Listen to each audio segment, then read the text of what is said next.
Tapi kan kembali pada sejarah, jangankan itu yang 2000 tahun lebih itu kita bahas di Indonesia aja, contohnya masalah komunis gitu ya, ada dua paham juga, apakah memang itu rekayasa atau mungkin hanya untuk mantap gitu kan. Potong Itu langsung nih.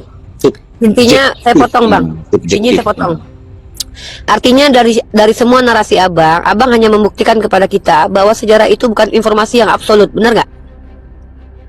Setuju, ada kalanya direkayasa unsur-unsur sejarah, itu kan bagian dari cara merekayasa unsur-unsur sejarah yang iya, poinnya kita kesepakatan aja bahwa Abang dan saya sepakat bahwa yang namanya sejarah produk manusia itu tidak absolut kebenarannya, ada bisa berpotensi terdistorsi, entah direkayasa, entah dirusak, itu bisa, karena ini masih produk manusia.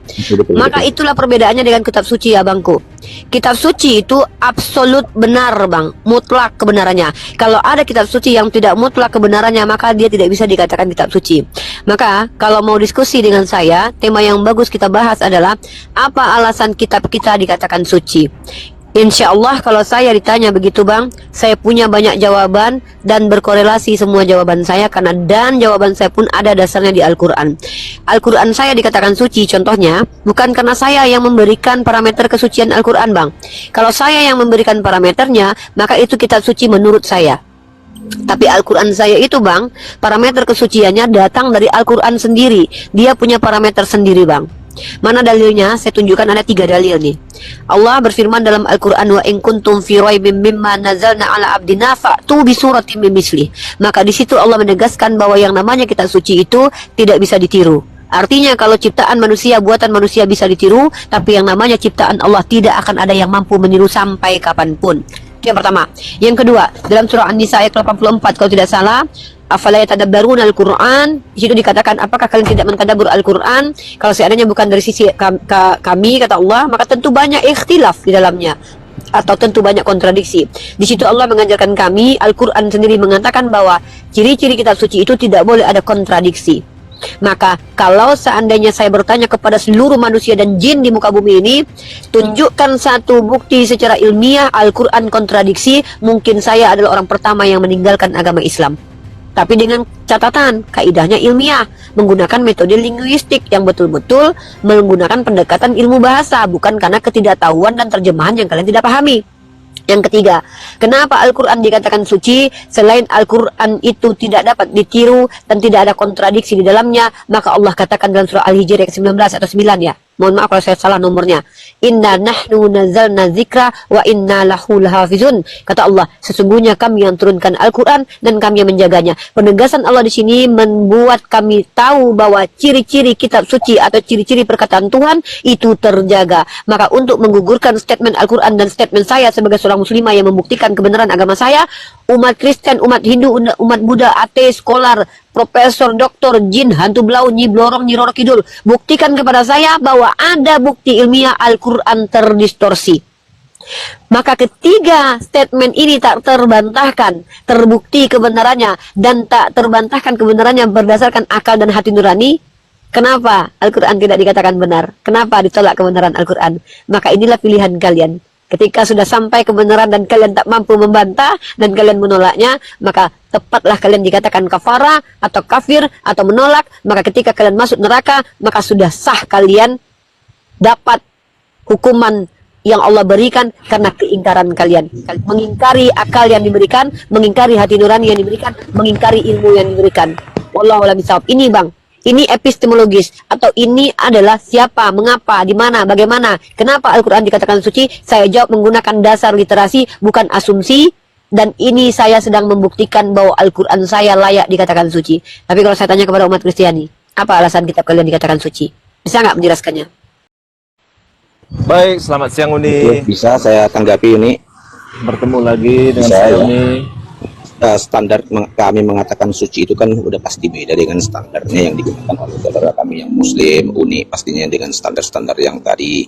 Yang pasti kami melihat itu adalah totalitas ajaran itu mengarah kepada hanya pencipta langit dan bumi, itulah yang suci. Ajarannya juga pasti mengarahkan manusia bersikap suci. Kalaupun manusia memang pada dasarnya buat ajaran kami kan udah tidak ada lagi yang suci. Semua keinginan hati manusia adalah berbuat dosa, yang semua di dunia ini sebenarnya terkutuklah tanah karena engkau, katanya kepada Adam, gak ada lagi yang suci sebenarnya di dunia ini, hanya disucikan mungkin dia.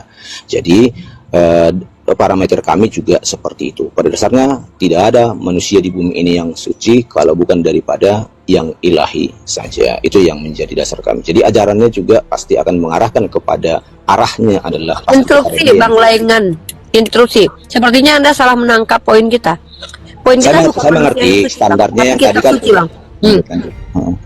Saya mengerti. Yang Abang jelaskan barusan itu manusia. Yang kita bahas kitab suci. Kenapa kitab kita dikatakan suci? Abang menjawab bahwa tidak ada manusia yang suci. Saya nggak bahas manusia, Bang. Saya bahas kitab suci. Lanjut. Baik, ini. Yang di dunia ini, saya boleh. kalaupun Alkitab kami katakan kitab suci, tapi kami masih dalam ranah berpikir tingkat tinggi yang tadi hanya dialah yang maha suci. Jadi tetap Alkitab itu juga ada hal-hal yang tidak suci di dalamnya, tapi mengarahkan manusia untuk mengarah kepada kesucian. Itulah dasar pemikiran kami. Ada Alkitab kami yang tidak Bukan. Saya nggak tanya dasar pemikiran. Saya tanya kenapa kitab kalian dikatakan suci. Itu pertanyaan krusialnya, Bang. Ya, karena mengarahkan manusia kepada hal yang suci. Contohnya, Bang? Contohnya apa? Ya, jangan membunuh, jangan mencuri, jangan. Jadi Itu standar juga ada di dalam undang-undang dasar, Bang. Dan itu juga ada di kitab orang lain. Kalau suci itu juga dasarnya itu. berarti kitab orang lain juga suci, begitu? Ya, dari sudut pandang mereka pasti. Jadi sudut pandang Kristen kan juga dasarnya mengatakan kita suci adalah mengarahkan manusia kepada yang suci, kehendak ilahi yang maha suci. Kira-kira begitu aja dasar kami. Oke, saya tanggapin. 3 karakteristik kitab saya dikatakan suci, Bang, itu tidak dimiliki oleh kitab manapun, Bang. Silakan dibuktikan. Ya, 3 karakter tadi tidak dimiliki oleh kitab suci manapun, dan mustahil ada kitab yang memiliki karakteristik yang dimiliki karakter Al-Quran. Tidak ada satupun kitab di dunia yang terjaga kecuali Al-Quran. Tidak ada kitab yang tidak berkontradiksi kecuali Al-Quran. Kalau kita bicara kitab Weda, saya bisa menunjukkan banyak juga di dalamnya, tapi saya nggak perlu bahas itu karena saya juga baca sedikit. Dan tidak ada satupun kitab yang tidak terdistorsi kecuali Al-Quran. Karena kitab rata-rata yang namanya kitab suci. Contoh, saya pernah baca tentang Weda, di mana banyak orang yang telah menuliskan kemudian. Saya nggak mau bahas itu ya, karena di sini nggak ada orang Hindu. Bible Anda saya bisa tunjukkan distorsinya. Artinya karakter yang saya sebutkan tadi, parameter yang saya sebutkan tadi itu tidak dimiliki oleh kitab lain. Kalau parameter tadi dimiliki oleh kitab lain, maka bukan Al-Quran saya satu-satunya yang suci, tapi kitab orang lain juga suci. Ketika Abang mengatakan bahwa karakteristik kitab Anda dikatakan suci karena mengarahkan orang untuk berbuat suci, jangankan kitab Anda baca undang-undang dasar saja mengajak kita untuk berbuat baik dan berbuat suci. Apakah itu kitab suci? Tidak. Jadi kalau ciri-ciri itu, Bang, ciri-ciri atau karakter itu berbeda dari yang lain. Kenapa manusia dikatakan manusia bukan binatang? Karena ternyata perbedaannya adalah manusia berpikir, binatang punya insting. Kalau ternyata manusia sama-sama punya insting tidak berpikir, maka dia dikatakan binatang. Kenapa Tuhan dikatakan Tuhan? Karena dia tidak memiliki sifat makhluk. Kalau Tuhan memiliki sifat makhluk, maka dia bukan Tuhan. Ini yang disebut dengan ontologis, Bang. Keadaan sebenar-benarnya tentang sesuatu. Betul. Keadaan sebenarnya tentang sesuatu, kita bahas, apa keadaan tentang kitab Anda? Oh, suci. Kenapa dikatakan suci? Mengarahkan manusia berbuat suci. Oh, berarti kitab Anda bukan satu-satunya kitab suci. Kenapa? Karena di kitab lain juga begitu. Ya, kita sepakati kalau kitab suci banyak di dunia ini. Kan gagal semua. Ya, saya mengerti nih. Kalaupun undang dasar dikatakan tadi hukum-hukum yang lain, peraturan yang bersifat suci, tapi tidak sampai mencapai kepada orientasinya mengajarkan kepada ada bertemuan dengan Sang Ilahi yang Maha Suci yang tadi kan saya katakan. Nah, jadi kalaupun ada kalau begitu kitab Weda, kitab Al-Quran juga suci menurut Anda karena mengantarkan manusia kepada keilahian. Lepurba izin, Lepurba. Oke, entar dulu Boleh. sedikit. Jadi dari sudut pandang kesucian yang menurut kitab yang lain itu kan sehingga saya tidak pahami, tidak saya terima karena ada hal-hal yang tidak sesuai dengan pemahaman saya. Itu kan kembali kepada Uni tadi bilang ontologis, tapi epistemologi kita kan beda pasti kan. Jadi tidak akan pernah bertemu. Jangan digunakan parameter Uni, membuat juga parameter yang saya harus gunakan karena kita mempunyai alat ukur yang berbeda. Itu aja. Jadi bagaimanapun kita akan tetap berbeda, Uni. Jadi nggak bisa dipaksakan. Abang salah paham. Abang salah paham. Enggak. Saya mengerti. tahu kita berbeda. Enggak gini. Ya. Diskusi itu bukan gini, Bang. Ada premis awal, ada premis kedua. Bang Ya. Noah nanti ya, sedikit bentar, Bang. Ada yang namanya konklusi. Ya, kita kan biar dialektika ini. Sorry ya, saya sambil makan es krim nih. Lanjut ini. Nah, jadi ketika Abang tadi berkata bahwa kami punya epistemologi yang berbeda. Saya nggak perlu dijelaskan itu, saya tahu. Ya, ya. Saya hanya menanyakan epistemologinya apa, standarisasinya apa, parameternya apa. Sehingga kalau kami sudah tahu bahwa kalian kitab sucinya parameternya A, B, dan C, disitulah kita tahu kalau kita berbeda. Maka apa indahnya diskusi ini? Kita sepakat untuk berbeda. Ya. Oh ya sudah. Kalau begitu kami pahami kitab abang itu suci, walaupun sudah ada sisipan di dalamnya masih bisa dikatakan suci. Ya udah. Kalau begitu kitab abang bisa dikatakan suci walaupun di dalamnya ada tulisan-tulisan manusia. Betul. Ya sudah. Kalau begitu kitab abang itu masih bisa dikatakan suci walaupun nggak tahu siapa penulisnya. Betul. Kan begitu. Kan begitu abangku. Iya, nggak jadi masalah. Kejujuran seperti itu, Bang. Iya. Bentar. Yang sebenarnya kita butuhkan adalah kejujuran dalam mengakui hal itu sebenarnya, Bang. Itu sebenarnya. Pada akhirnya kita akan masuk ke dalam hal-hal yang lain tentang ya pertama kan kerajaan Allah yang tadi di Injil itu tentang kerajaan Allah udah dibahas tadi bahwa orientasinya jadinya arahnya ke sana bagaimana di kerajaan Allah itu juga Yesus banyak hal ya di sana tidak ada darah dan daging juga di sana tidak ada lagi tangis dan kesedihan ya arahnya ke sana. Jadi kalaupun ada ajaran agama yang lain juga hampir sama seperti itu, tapi banyak perbedaan dengan ajaran kami sehingga kami menjadi satu agama. Kalau sama ya pasti jadi satu agama lagi kami dengan agama yang lain gitu kan. Jadi ada hal-hal yang lain. Jangan melebar, abang kayaknya melebar. Sorry, Ya, saya nggak bahas itu. saya ikutin cara berpikirnya si Uni ya, sehingga Bukan, abang salah tangkap. Saya harus luruskan ini. Saya nggak mau mengambang dan menghanyut kayak si kuning gini ya. Sorry. apa lanjut. Tadi kita membahas tentang standarisasi kitab suci. Betul. Anda membawa parameter bahwa kitab Standar suci sama saya parameter itu kan boleh dikatakan sama, standarnya apa dulu itu Enggak, ada alat saya tidak menyamakan standar, Bang. Saya hanya ingin Tidak bisa bertanya standar. gitu loh. Nah, Anda bawa standar kan? Bahwa menurut Anda kitab Anda itu suci karena mengajak manusia untuk melakukan pendekatan kepada ilahi dan dengan bahasa-bahasa tadilah. Saya Ya, tangkap ya. itu, paham. Saya bilang, bukan cuma kitab Anda yang begitu. Kitab orang Hindu juga lebih hebat lagi. boleh Anda tahu tidak Dharma itu, ajaran Dharma itu? Ini luar biasa. Ajaran Dharma itu keren loh. Betul, saya setuju. Nah, berarti Anda sepakati kalau kitab Weda itu suci? Bagi mereka karena arah mereka kan saya No. bilang, Jangan begitu. Itu namanya Anda sedang tidak mengikuti parameter Anda. Anda yang bawa parameter bahwa kitab yang dikatakan suci adalah membawa manusia kepada kehadiran ilahi, menjadi standar orang keilahian, standarnya dari ya, keilahian. standar keilahian. Kalau Anda bawa dalam kitab Anda ajaran kasih, orang ya, Hindu juga bisa membawa ajaran Dharma. Dan itu juga kasih sekali bahkan. Nah, berarti menurut standar Anda, kedua kitab ini bisa dikatakan suci. Karena standarnya, Bang, jangan pakai standarnya standar janda. Saya nggak pakai standar ganda nih, makanya saya bilang kan mengarahkan kepada kesucian sang ilahi sesuai dengan dasar keimanan kami juga, nggak usah gunakan juga dasar keimanan yang lain. Bukan, saya enggak pakai, saya pakai dasar parameter Abang. Standar kesucian Abang, yang kami betul, lanjut. nah, standar kesucian kitab suci menurut Abang itu mengajak manusia memiliki sifat keilahian atau menuju ke arah ilahi lah. Kan saya bilang, ajaran itu juga ada dalam kitab Weda. Berarti menurut Anda kitab Weda juga suci.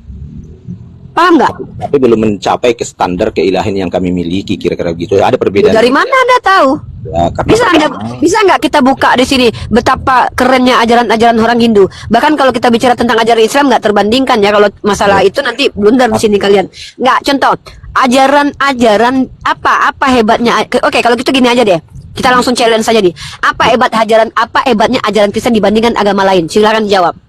ajaran Kristen lebih mengarah kepada dia disucikan bukan karena perbuatannya sendiri, tapi benar-benar Allah yang menyucikan sehingga masuk dalam standar Allah sendiri. Kalau usaha manusia seperti kebaikan baik, sia-sia kami melakukan itu semua kalau tanpa ada karya dari sang ilahi itu yang menyucikan. Oh, berarti di Kristen itu tidak diajarkan berbuat baik dan berusaha berbuat baik ya? Itu bagian daripada akibat merasa sadar bahwa dia telah di... Enggak, saya nggak tanya akibat, saya tanya berarti di Kristen itu tidak dianjurkan berbuat baik ya? dianjurkan sebagai akibat. Loh, bukan katanya sebagai akibat itu berarti kesadaran manusia, Bang. Contoh, saya dikatakan sama dosen saya lulus, Rifa, kau lulus besok ya. Nah, tapi kau tahu kan apa yang harus kau lakukan? Itu bukan anjuran, tapi itu suka nggak suka nanti saya mau berbuat baik atau enggak, yang penting saya sudah lulus.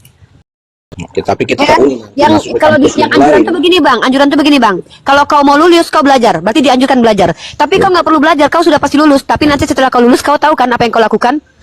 Nanti ketika saya lulus, mau saya berbuat baik atau tidak, saya tetap sudah lulus. Jadi mendingan saya nggak usah berbuat baik, saya tetap lulus kok. Ini bukan mengajarkan men-trigger orang berbuat baik bang. Tapi ini menjadikan perbuatan baik itu adalah ya suka-suka kau lah. Kau mau berbuat baik ya silakan, nggak pun juga nggak apa-apa. Jadi ini bukan triggeran. Maka ajaran agama lain lebih hebat karena men-trigger untuk manusia berbuat baik. Jadi kalau Anda bilang standar ini suci, itu namanya Anda mengatakan kitab suci menurut saya. Ini yang namanya subjektif. Ini namanya tidak universal atau tidak objektif. Maka setiap orang bebas menentukan parameter masing-masing. Maka orang Hindu juga bilang begini, kalau menurut saya kitab suci itu yang ada ininya di dalam. Maka setiap kitab suci itu bisa suci. Apa yang Anda bicarakan ini bukan konteks kebenaran secara universal, tapi kebenaran menurut Anda sendiri. Ini namanya kebenaran subjektif. Kita sepakat tadi kita Uni bahwa kita punya pemahaman yang berbeda-beda. Jadi Uni sendiri yang ngejawabkan yang pasti sucian yang kami bahas yang tadi adalah ketika manusia melakukan standar ilahi dalam kesucian. Manusia di dalam kekristenan Standar ilahi menurut Tuhan Abang apa? Setahu saya di dalam kitab Abang tertulisnya begini, sempurnalah kalian seperti Bapa, karena Bapa kalian sempurna. Benar nggak itu? Sekarang saya tanya, bisa nggak manusia sempurna seperti nggak Bapa? bisa ternyata. Di sanalah kami butuh juru selamat. Berarti Tuhan Bapa mengajarkan sesuatu yang tidak mampu dilakukan manusia. Betul, sehingga dia di sana itulah datang, tujuannya dia datang. Anda mengatakan bahwa Tuhan Anda memerintahkan manusia melakukan sesuatu yang tidak mampu dilakukan manusia? Tapi tidak mampu manusia, seorang pun tidak. Keinginan hati. Tunggu dulu, enggak, saya mau konfirmasi. Anda mengatakan bahwa memang Anda akui Tuhan Anda memerintahkan kepada manusia perbuatan yang manusia tidak mampu lakukan. Betul. Dan dia tahu kalau manusia tidak mampu lakukan. Iya, makanya Dan dia perintahkan itu. Iya. Ini Tuhan Anda nih ada apa? Sorry ya, ini ilustrasinya gini. Saya sebagai seorang ibu, tahu anak saya umur 5 tahun. Saya paksa dia, ajarkan dia untuk mengangkat gas 20 kilo. Saya sehat atau psikopat, Bang? Ya, bukan masalah sehat sama psikopatnya, tapi Enggak, saya tanya, saya nggak mau bahas tentang Tuhan. Saya bahas ilustrasi aja. Saya seorang ibu yang tahu anak saya 5 tahun. Saya bilang sama dia, kau harus sempurna seperti saya. Kau harus bisa angkat gas 20 kilo. Saya tahu dia nggak mampu angkat. Lalu apa gunanya saya suruh dia angkat gas 20 kilo, Bang? di dalam masa kecilnya pasti Uni mengajarkan itu supaya nanti. Kami juga supaya nanti kok, bukan supaya sekarang. Enggak, saya gini, Bang, Abang paham ilustrasi saya. Saya lagi ngebahas Tuhan nih. Bang, ini Bang, kalau ada seorang ibu tahu anaknya tidak bisa jalan, tapi dia paksakan anaknya bisa jalan, ini ibu normal atau psikopat, Bang? Terserah Uni mau buat satu istri. Nah, saya mengatakan bahwa ini ibu psikopat. Kenapa? Dia tahu anaknya nggak bisa jalan. Kau harus bisa jalan. Dah tahu anaknya puntung kakinya. Betul. Tapi kau harus bisa jalan. Ini ODGJ, Bang, orang tua nih. Ini kalau seandainya dibawa ke Komnas HAM, ini ibu kena pidana nih, Bang.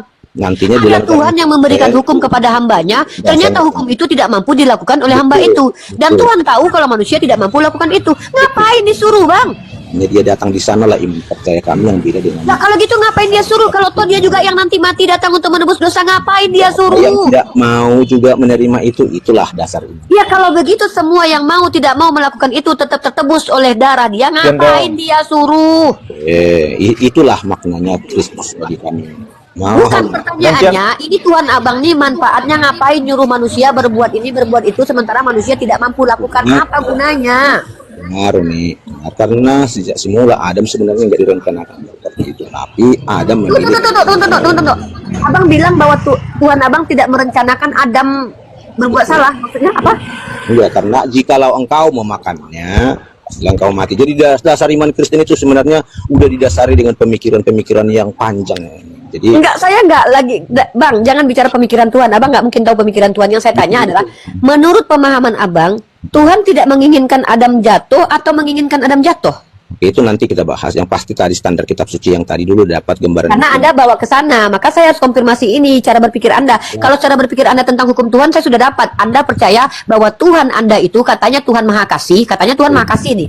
Tapi dia berikan hukum yang tak mampu dilakukan oleh manusia. Ketika manusia tidak mampu melakukan, dia katakan upah dosa adalah maut dan manusia mati masuk dosa. Kemudian dia sendiri yang mati untuk menyelamatkan manusia berdosa. Ini ngapain ini kayak gini? Ya, sorry to say nih. Ya. Itulah yang menjadi perbedaan kami. Ini kan saya bilang perbedaan itulah yang membuat kita Ya, kaya. nggak apa-apa. Kita bedakan, biarkan netizen yang menilai, Bang. Saya perbedaan ini saya sedang membongkar perbedaan ini. Saya memang sedang membuka fakta bahwa kita berbeda.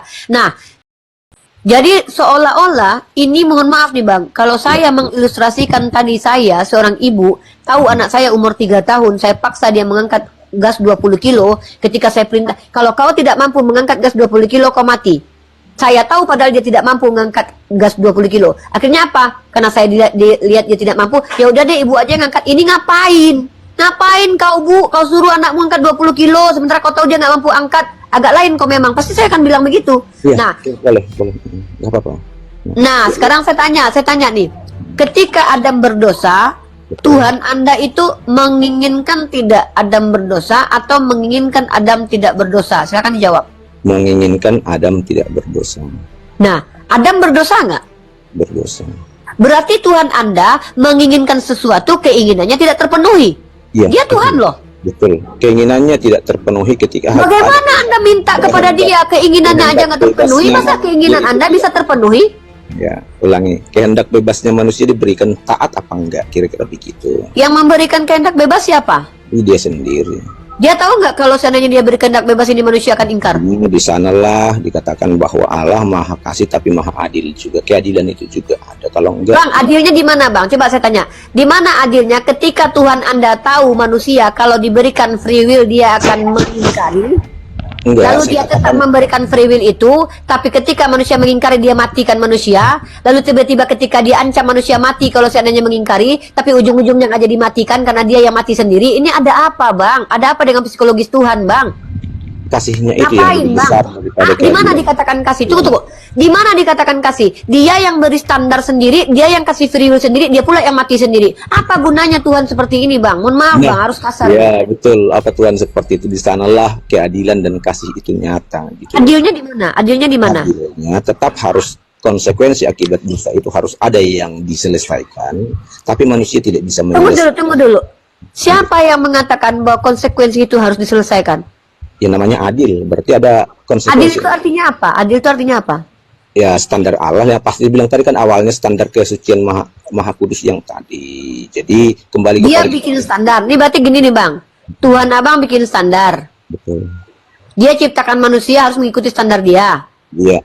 Dia tidak mau manusia keluar dari standar dia. Dari awalnya kan manusia diciptakan serupa dan segambar dengan dia, berarti itulah standar. Ya. yang diharapkan. Artinya dia tidak mau manusia keluar dari standar dia. Betul. Tapi dia tambahkan free will. Dia ciptakan ular. Dia tahu nggak kalau dia tambahkan free will dan dia ciptakan ular, manusia akan keluar dari standar dia? Ular bukan diciptakan dari sejak semula. Malaikat itu dalam pandangan Kristen, Allah tidak pernah menciptakan yang jahat itu, tapi Bang, baca dalam kitab Kejadian, Bang. Ular itu adalah binatang ternak yang diciptakan Tuhan Anda loh. Ini kenapa ini? Kok bisa begini nih? di Kejadian 1 ayat 1 pada mulanya Allah menciptakan Waduh. ada gelap gulita di sana. Gelap gulita itulah sebenarnya Bahaya nih. ada Bang, tunggu. malaikat Ular yang itu, jatuh dalam Bang, ular itu diciptakan atau tidak? ular memang secara fisiknya ya, tapi ada di balik itu adalah iblis atau malaikat yang telah jatuh ke gelap. Waduh. Ini ngeri, bahaya. Ya, Bang, Abang ulangi. tolong baca. Bentar, saya kasih data ya. Bentar, ini bahaya nih. Saya kasih data, tunggu. Ya, santai ya Bang ya. Nih, Bang baca Bang. Adapun ular ialah yang paling cerdik dari segala binatang. Ini bukan iblis loh Bang, ini binatang loh Bang. Klasifikasinya binatang loh. Dari segala binatang di darat yang dijadikan oleh Tuhan. Tuh Bang, dijadikan Tuhan Bang.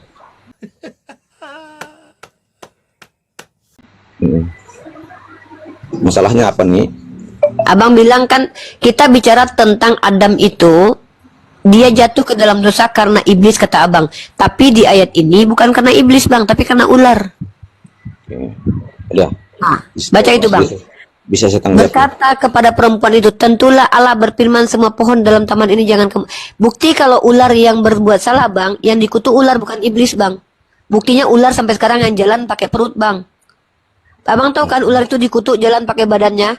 Ya. Nah, bukan iblis kan yang jalan pakai badannya? Berarti yang salah itu ular apa iblis? Masa iblis yang salah, ular yang dikutuk? Yang benar aja. Ajaran palsu. Nah, jadi yang saya tanya, jadi gini, oke saya kasih gini aja di narasi. Mohon maaf, saya tidak mau menekan Anda. Saya berharap Anda lebih mendalami teologi lagi. Mungkin Anda belum membaca pemahaman-pemahaman. Karena saya respect dengan Anda. Bagaimanapun juga Anda adalah teman diskusi terbaik ya. Gini abangku yang aku hormati. Aku cintai karena Allah. Terima kasih. Aku tidak mengajakmu menjadi seorang muslim. Karena Islam itu adalah agama pilihan, bukan agama yang disodorkan. Aku tidak mengajakmu untuk menjadi orang yang berpindah keyakinan, tapi aku hanya mengajakmu untuk kembali ke ranah pengetahuan yang tadi Anda gaungkan, yaitu apa? Di ranah filosofi, di mana terikat dengan ontologis dan epistemologis, yang di mana yang namanya filsafat berasal dari kata filosofia ya, yang mencintai kebijaksanaan. Dan kita harus bijaksana. Bijaksana itu timbul karena kita berpikir. Maka ketika dari tadi narasi saya adalah jawaban-jawaban abang semua, itu konsekuensi logiknya fatal sebagai esensi ketuhanan, di mana Tuhan sangat-sangat terlihat buruk dalam kaidah berpikir yang abang paparkan tadi. Pertama, ketika Tuhan menginginkan manusia tidak jatuh ke dalam dosa, tapi akhirnya manusia tetap jatuh ke dalam dosa, ini konsekuensi logiknya adalah ada hal-hal yang tak diinginkan Tuhan tapi terjadi. Di sini membatalkan keabsolutan kuasa Tuhan. Satu. Yang kedua, abangku, ketika tadi Anda berbicara bahwasanya Tuhan memerintahkan manusia melakukan hukum yang tak mampu dilakukan manusia, pertanyaannya, apakah Anda percaya Tuhan melakukan hal sia-sia seperti itu? Saya kasih dalil kepada Anda. Dan ini terakhir saya bicara sebagai seorang saudari Anda berbeda keyakinan, hanya ingin mengajak Anda kembali berpikir. Saya kasih Anda ayat terakhir dari Al-Quran saya. Izin saya ambil ayatnya dulu. Ya, lanjutnya. Oke, ini saya kasih data Al-Quran saya buat abang. Abang hanya saya perdengarkan. Saya tidak berharap Anda percaya dengan Al-Quran ini, karena itu hak Anda. Al-Quran surah Al-Baqarah ayat 286, bang. Kata Allah begini, bang. Allah tidak membebani seseorang melainkan sesuai dengan kesanggupannya. Maka semua perintah Al-Quran, bang, tidak ada yang memberatkan manusia. Inilah Tuhan yang Maha Pengasih. Bagaimana Tuhan itu dikatakan pengasih? Ketika dia memberikan aturan yang berat dan tak terlaksanakan oleh manusia itu, lalu dia berikan hukuman kemudian mati, namun kemudian manusia tak mampu, akhirnya dia yang mati. Apakah bisa dikatakan ini adalah Tuhan? Apa tujuan Tuhan memerintahkan pada akhirnya tak terjadi pun? Ini sama ilustrasi seperti yang saya sampaikan tadi, ibu-ibu yang psikopat tadi. Kalau Tuhan memberi hukum, bang, memberi aturan, sejatinya itu hanya untuk kemaslahatan umat. Kenapa kami diperintahkan sholat? Karena sholat menjaga kami dari maksiat. Kenapa kami diperintahkan puasa? Supaya kami memahami hikmah ketika kami sedang lapar, saudara kami sedang lapar. Kenapa kami diperintahkan berzakat? Supaya kami berbagi harta kepada orang lain. Kenapa kami diperintahkan untuk haji? Supaya kami berkumpul dengan saudara kami dari seluruh dunia. Ini hikmah. Tapi kenapa Tuhan perintahkan agar sempurna seperti dia? Ada hikmahnya. Sementara kita tak mampu sempurna seperti Tuhan. Ketika manusia tidak mampu sempurna seperti Tuhan, maka upah dosa adalah maut. Kemudian ketika manusia tidak mampu seperti Tuhan, akhirnya dia yang menyempurnakan. Kalau memang dia bisa menyempurnakan tanpa memerintahkan, kenapa dia perintahkan manusia sempurna? Sudahlah, jadikan aja manusia sempurna tanpa ada perintah. Jadi ini yang membuat kami umat Islam ini mendebat itu bukan mendebat iman abangku, bangku, bukan. Kami tidak mendebat abang menjadi Kristen, tapi kami mendebat pemahaman Anda yang sebenarnya secara tidak sadar sedang merendahkan Tuhan, menghina Tuhan, menghujat Tuhan. Masa Tuhan dikatakan agak lain? Masa Tuhan memerintahkan kepada manusia, dia tahu manusia nggak sanggup, tapi diperintahkan juga kayak gitu, ujung-ujungnya dia juga yang mengangkat beban itu. Ini kayak apa gitu loh? Nauzubillah min dzalik, mohon maaf. Kalau saya, ya, jadi mungkin itulah yang kita anggap konklusi di sini. Saya tidak mau juga terlibat debat keras dengan Anda, karena saya menghargai Anda sangat sopan juga. Tapi inilah bang, cakrawala berpikir inilah yang kami usung, bukan untuk menjadikan kalian muslim, tapi untuk kalian menjadikan bersyukur memiliki akal yang gratis untuk difungsikan. Tadi bicara tentang ranah filsafat, orang-orang filsafat tentu akan paham apa yang saya maksud. Jadi inilah yang kita bahas, esensi Tuhan. Benarkah Tuhan Anda dikatakan Tuhan pengasih? Kalau memang pengasih, kenapa dia berikan hukum yang berat? Kemudian dia setelah itu tidak sanggup kita menjalankan, dia yang mati sendiri. Maka ini tidak bisa dikatakan Tuhan yang adil. Justru Tuhan seperti ini yang tidak adil, memberikan hukum berat kepada manusia yang tak mampu menjalankan. Tapi Tuhan yang adil itu apa? Memberikan ujian dan cobaan sesuai dengan kemampuan manusia. Itu yang adil. Karena adil, bang, istilah adil itu adalah istilah Islam. Artinya apa? Sesuai dengan porsi, meletakkan sesuatu pada tempatnya, itu adil. Jadi mohon maaf, mungkin tadi kita diskusi agak keras. Maksud saya tidak merendahkan keyakinan Anda. Maksud saya mengajak, membawa, memberikan ide dan gagasan berpikir. Syukur-syukur Anda paham yang saya maksud. Tapi kalaupun kita berbeda, Saya siap berbeda dengan Anda, saya tidak perlu bermusuhan dengan Anda. Lakum dinukum waliyadin, agamamu untukmu, agamaku untukku. Karena dialektika hanya ingin mengajak orang lain berpikir menggunakan parameter-parameter universal, bukan parameter subjektif. Karena kita tidak bicara tentang bagaimana tentang imani saja, tapi bagaimana cara merenungkan setiap iman kita yang bisa kita pikirkan dengan akal dan hati nurani. Mungkin seperti itu abangku. Lanjut mungkin dengan yang lain ya. Karena saya respect dengan saudara saya ini. Saya tidak mau beliau merasa tidak nyaman di Komal ini. Mungkin begitu. Oke, terima kasih Uni.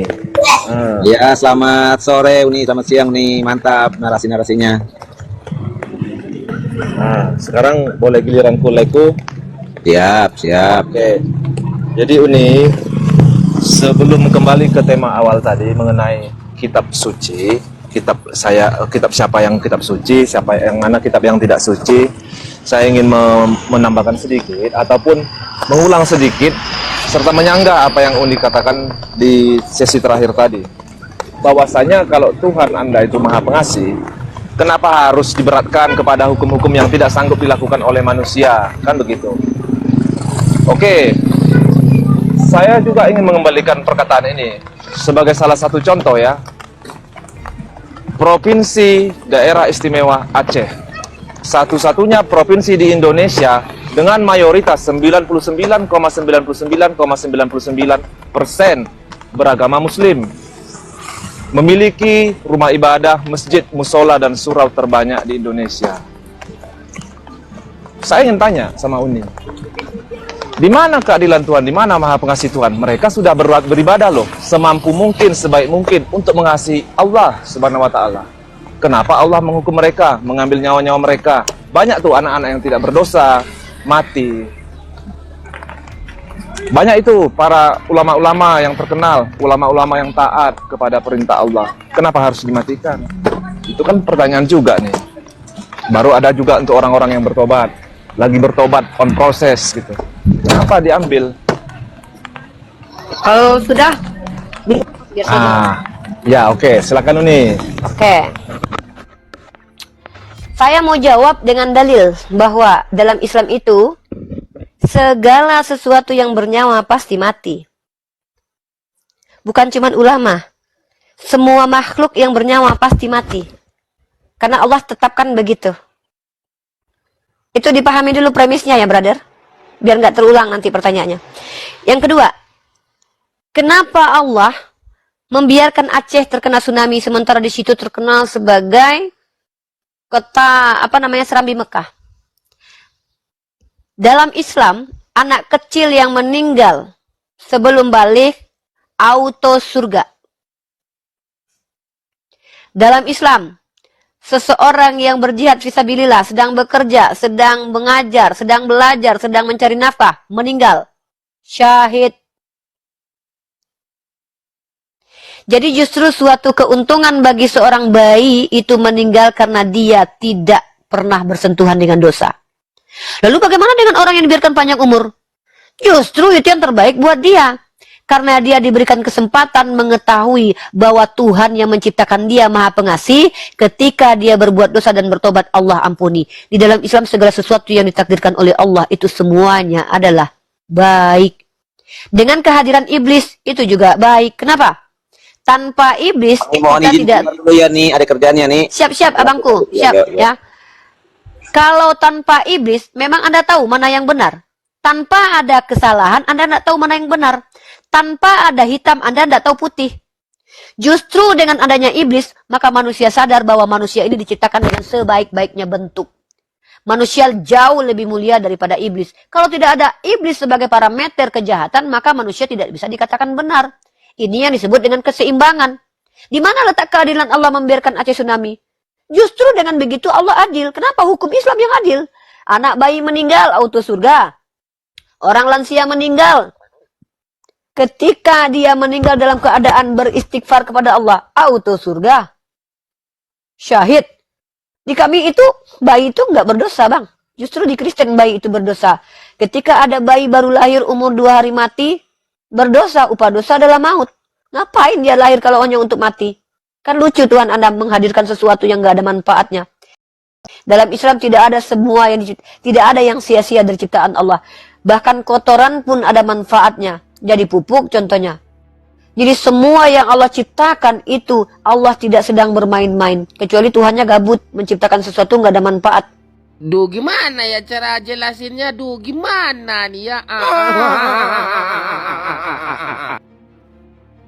Berarti Tuhannya gabut. Masa Tuhan punya sifat gabut? Masa Tuhan menciptakan sesuatu tanpa ada manfaat? Baik. Sebentar, saya lanjutkan lagi klimaksnya. Jadi di dalam Islam, adil itu artinya sesuai porsi. Kalau kau masuk neraka, pasti karena kau berdosa. Bukan karena Tuhanmu memilih kau, mesuka-suka dia aja, bukan. Kenapa kau masuk surga? Pasti karena kau memang berpahala. Islam itu agama yang mengajarkan bahwa Tuhannya adil. Adil itu sesuai dengan porsinya. Porsinya apa? Penjahat mendapatkan hukuman, yang baik mendapatkan pahala. Dan itu bukan cuma ajaran Islam, baca di Perjanjian Lama. Tuhan membalas sesuai dengan perbuatan. Baik. Oke. Ya, baik, sebentar Bang Noah ya. Saya tambahkan ya. Bahwa di dalam konsep agama Islam itu ada ujian ya yang diberikan oleh Allah bagi orang-orang yang bersabar. Dan ketika beliau bersabar, mereka itu bersabar, maka Allah akan meningkatkan derajatnya. Tapi di satu sisi ada juga azab dari Allah. La in syakartum la azidannakum wa la in kafartum inna adzabi lasyadid. Jadi ketika kamu mensyukuri nikmat Allah, maka Allah akan menambah nikmat yang diberikan oleh Allah. Tetapi kalau kufur terhadap nikmat, maka azab Allah terasa pedih gitu. Nah, fenomena yang ada di Aceh itu ada beberapa, walaupun terkenal dengan serambi Mekah, tetapi ada sebagian segelintir manusia yang membuat kerusakan di muka bumi ini. Maka imbasnya adalah Allah mengazab mereka, dan ketika diazab itu bukan hanya kemudian yang terkena azab itu bukan hanya yang membuat kerusakan, tetapi tetangga-tetangga di sebelah-sebelahnya itu yang berbuat baik itu juga kena imbasnya. Nah, itu kalau di dalam konsep keislaman. Jadi wala in kafartum inna adzabi lasyadid. Dan ketika mereka itu kufur terhadap nikmat Allah, maka Allah akan mengazab beliau. Jadi yang dimaksud kufur nikmat ini, mereka itu membuat kerusakan-kerusakan walaupun Aceh itu terkena dengan serambi Mekah gitu. Itu saja tambahan saya dari saya. Lanjutkan. Oke, baik. Jadi begini ya, dari segi psikologis manusia ya, perbuatan itu ataupun hal itu, peristiwa yang terjadi itu bukan keadilan gitu. Kenapa saya katakan sama hal? Tunggu, psikologis manusia mana nih Bang? Kalau bicara tentang data, saya minta data. Psikologis manusia yang mana? Enggak. Psikologis Anda. Malah Allah itu paling adilnya, paling Ini gini, adilnya. statement. Ya, Allah itu paling adil Ya, itu di situ bentar, ya. Bentar, Ustaz. Saya mau mengkritisi statement dia. Bentar. Saya nggak lewat sama saya kalau statement ini berupa pribadi. Anda bilang barusan begini loh. Menurut psikologis manusia itu tidak adil. Saya tanya, psikologis manusia mana yang Anda wakili? Psikologis Anda sendiri? Sebentar, saya kan belum siap ngomong. Enggak, sebelum Anda siap, saya minta itu dulu, obrolan itu tuh. Saya kan belum selesai ngomong nih. Pakai data Bang kalau membuat statement. Oke. Karena begini, ya, kenapa saya mengatakan itu? Karena kita tahu banyak hal-hal ataupun daerah-daerah lain ya di Indonesia ini yang sama sekali tidak mencerminkan hal-hal atau pengajaran yang baik gitu. Tunggu, indikator Contoh. Anda pun Anda bawa dari pribadi. Maaf, Ustadz Arif, izin Ustadz Arif. Kembali seperti standarisasi saya diskusi Ustadz Arif. Dia membawa parameter sendiri, tidak ada dasar. Dia membawa indikator sendiri, tidak ada dasar. Mohon maaf Ustadz Arif ya. Saya tidak mau, mohon maaf, membuang waktu untuk menanggapi asumsi liar. Anda bilang tadi, menurut psikologis manusia. Anda mewakili ilmu psikologi, Bang. Kalau Anda mewakili ilmu psikologi, tolong bawakan jurnal ilmiahnya, Bang. Tolong bawakan karya ilmiahnya, Bang. Tolong bawakan pendapat skolarnya, Bang. Sebentar. Naluriah saja ya Nia. Ketika daerah Tunggu kita dulu. Nah, kena musibah naluriah menurut bencana. siapa? Naluriah menurut siapa, Bang? Ya Bentar, bentar. menurut manusia dong. Menurut manusia yang mana? Ya menurut manusia. Saya tanya Tunggu, Uni, Abang mewakili apakah Uni semua akan manusia? siap menerima bencana seperti yang dialami orang Aceh? Bang, siap itu bukan masalah ke saya. Siap nggak Tidak siap, siap yang namanya pasti. Tuhan. Bentar. Bentar. Bang, maaf ya. Kita bicara tentang ajaran, bukan tentang pilihan hidup saya. Abang bicara tentang siap gak siap, memangnya saya Tuhan. Saya bertanya, ketika Anda menjelaskan, menurut psikologis manusia, basic pernyataan ini dari mana? Anda membawa data apa? Anda membawa jurnal apa? Karena Anda mewakili manusia seluruhnya. Apakah seluruh manusia sepakat dengan Anda? Kecuali Itu Anda naluriah, mengutip. Uni. Loh, dari mana itu naluriah? Saya tanya gini loh. Anda bilang menurut psikologi manusia itu kutipan di mana, Bang? Paham nggak Kenapa saya pertanyaan kata? saya? Oke, Loh, baik. Saya Kenapa bertanya saya kata- bukan sebentar kenapa, nih. Bang. Saya Sebentar. bertanya siapa? Apa? Sebentar. Datanya Oke. apa? Duh, Kenapa bahaya saya nih kalau katakan gini. kenapa saya katakan itu naluriah? Karena begini, secara Aceh itu kan mereka itu kan taat Aduh, beribadah. saya Seharusnya bertanya statement seharusnya- tadi berarti statement pribadi ya. Berarti bukan seharusnya statement. Iya, Aceh- sebentar, Aceh- Umi. Sebentar Bang Iya, iya, Nuh, Bang bentar, Nuh, Kak, ya. Nanti ada Bang Nuh, teman, Kak. sebentar Bang Nuh. Iya, Jadi, sebentar, saya juga jadi disembunyikan gini dulu. Bang Nuh ya, ketika ada ulama-ulama terkena imbas, bahkan wafat, tenggelam di sana akibat ulah manusia yang membuat kerusakan, itu sebenarnya Allah menyelamatkan ulama-ulama itu. Dia diangkat oleh Allah untuk kemudian nanti pasti dimasukkan ke dalam surga karena beliau mati syahid gitu. Jadi ada reward dari Allah. Kenapa kemudian Allah menyelamatkan ulama-ulama tersebut? Karena dikhawatirkan nanti ulama yang hidup ataupun yang sudah meninggal itu diindikasikan nanti malah terjerumus kepada orang-orang yang termasuk dalam Instruksi Ustadz, instruksi. Baik, Ustadz Bang Arif. bentar Ustadz. Upah dosa- Bentar. upah dosa Ustadz adalah menjelaskan hal maut. itu. Ustadz menjelaskan hal itu. Kira-kira relevan tidak Ustadz jelaskan hal itu sementara dia sendiri membawa parameter dari pribadinya sendiri? Relevan nggak Ustadz jelaskan? Lalu untuk apa Ustadz jelaskan hal seperti itu? Ustadz menjelaskan itu kepada bukan. sebentar. Saya baru makanya saya baru masih bertanya. satu kata ngomong. Enggak bang, abang ini merusak peradaban. Abang mengatakan menurut psikologi manusia. Abang tahu psikologi itu salah satu cabang ilmu kan? Iya. Nah, saya pembelajar psikologi loh. Prodi saya ini pendidikan agama Islam loh. Saya belajar psikologi Ya. umum. Saya belajar psikologi perkembangan. Saya belajar psikologi apa namanya tuh yang masuk ke ranah psikopat dan membicarakan tentang fetish. Saya belajar itu loh bang. Nah, Ya. saya belajar psikologi pendidikan bang. Statement abang Ya. tadi, menurut psikologi manusia, saya tanya, itu sumbernya dari pribadi Anda atau dari sisi ilmiah? Baik. Itu dari naluriah sebagai seorang manusia, Uni. Tunggu, Anda bicara mewakili seluruh manusia, sementara kami belum merasa terwakili dengan itu, dan saya tidak tahu itu jurnalnya dari mana, apakah hasil penelitian atau tidak. Lalu Anda memaksakan itu untuk dibawa ke ranah diskusi, bang, itu namanya asumsi liar dan pribadi, dan itu tidak layak didengarkan. Bukan asumsi liar. Saya kan baru aja 1-2 kata ngomong, udah langsung dipotong. Bang, ini Komal Islam, Komal yang tidak mengizinkan di sini merusak peradaban. Kalau membawa ranah ilmu psikologi, bawa karya ilmiah, bang. Jangan bawa-bawa ranah psikologi kalau Anda tidak mengutip satu apapun dari ranah karya ilmiah loh. Itu Saya artinya tidak Anda harusnya bilang begini, menurut pendapat pribadi saya secara naluriah, baru saya terima. Anda membawa apa? Menurut psikologi manusia, memang kami diwakili, saya manusia loh. Emang Anda mewakili saya? Emang 1,8 Makanya- juta jiwa yang nonton ini diwakili sama Anda? Emang kami Makanya sepakat Uni dengan pendapat Anda? Uni Kayak dengarkan gitu. saya, kan? Baik ya. Nanti Uni ngomong, saya diam.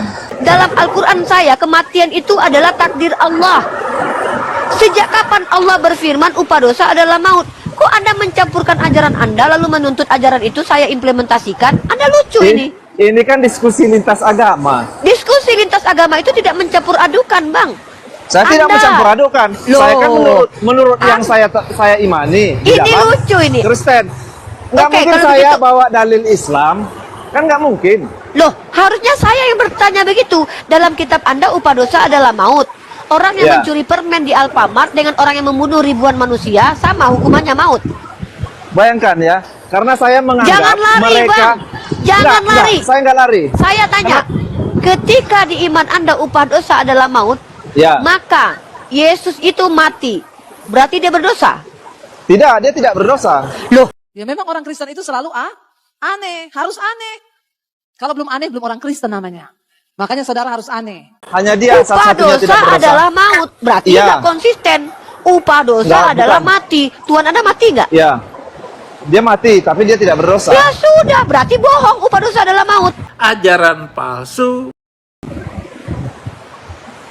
Karena saya mengatakan ini, Bang, Saya mending abang banyak menganggap- diam. Mending abang banyak bertanya loh daripada abang gawur Enggak. gabrul. Upah Enggak dosa loh. adalah maut. Kenapa orang beramal soleh mati? Justru saya yang harus bertanya. Di kitab kalian upah dosa adalah maut. Kenapa Henok dan Elia nggak mati? Dia nggak berdosa berarti. Anda bilang Yesus justru tidak pernah gini berdosa. Uni, karena di Arab di Aceh, saya akui mereka itu orang yang beriman ya. Dari Orang mana yang Anda tahu? beramal. Tunggu. Dari mana Anda tahu kalau orang Aceh itu beriman semua? Tidak semuanya, Bang. Karena Bentar, saya bentar. Lagi-lagi Bentar. ini orang Sebentar. ngawur. Dari mana Sebentar. Anda tahu orang Aceh semua beriman? baik, karena saya berjualan sampai ke Aceh. kan nggak nyambung. Saya tanya, Ya. apakah iman seseorang bisa dilihat oleh indrawi manusia? Baik, sebentar ya. Waduh, ini ngawur ini. Kenapa sumpah. saya berani buang mengatakan waktu, itu? Ustaz. Teman-teman yang Enggak. 2000, saya buang waktu, teman-teman. Abang ini Ya. bicara, saya tanya sekali lagi konfirmasi, Bang. Dari mana Anda menentukan seseorang beriman atau tidak beriman? Apa alat yang Anda gunakan untuk menentukan orang beriman dan tidak beriman? Baik ya, oke. Saya ini berjualan sampai ke daerah Aceh ya. Jadi setiap daerah yang saya masuki, setiap di waktu jam sholat, satupun manusia di sana kecuali ada darurat, itu tidak ada yang berkeliaran. Sholat atau tidak saya tidak tahu. Tapi Dari mereka mana di Anda sana, tahu kalau mereka sholat? sholat atau tidaknya saya tidak tahu. Tetapi dari segi cara mereka tertib gitu ya, di jam waktu sholat mereka tidak berkeliaran, tidak keluar Anda rumah. kenapa berubah jadi Tuhan ini?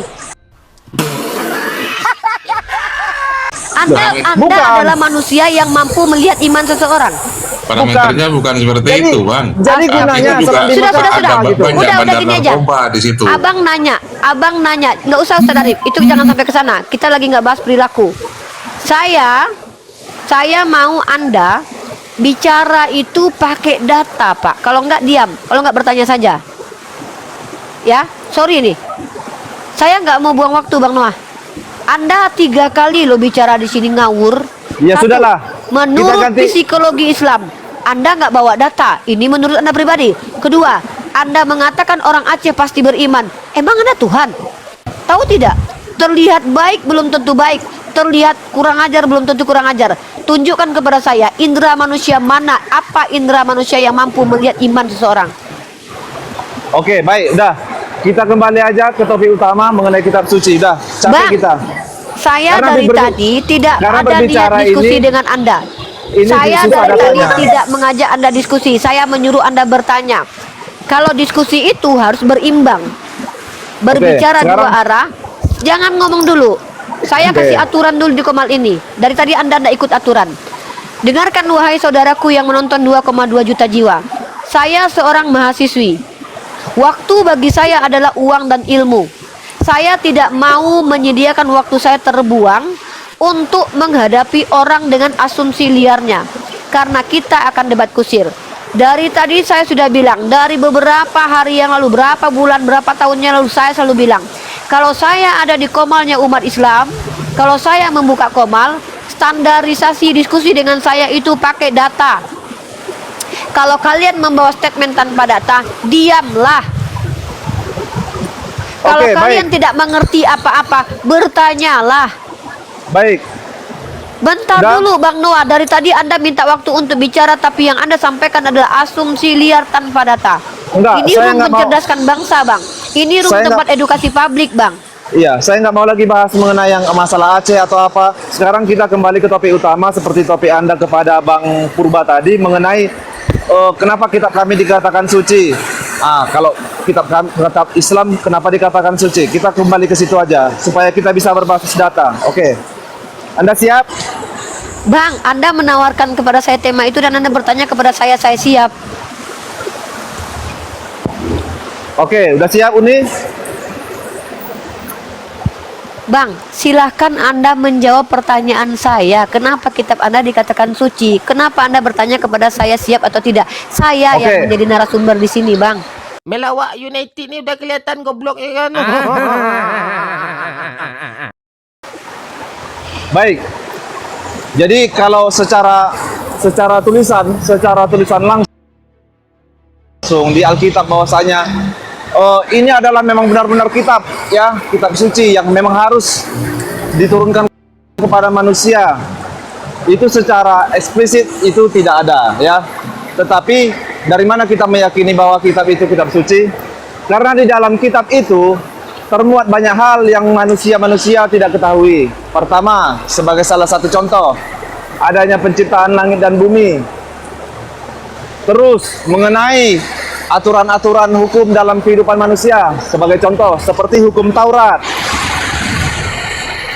Dan masih banyak hal-hal lain yang bisa dipahami dari apa yang tertulis di dalam Alkitab. Oke, silakan. Sekarang giliran Uni.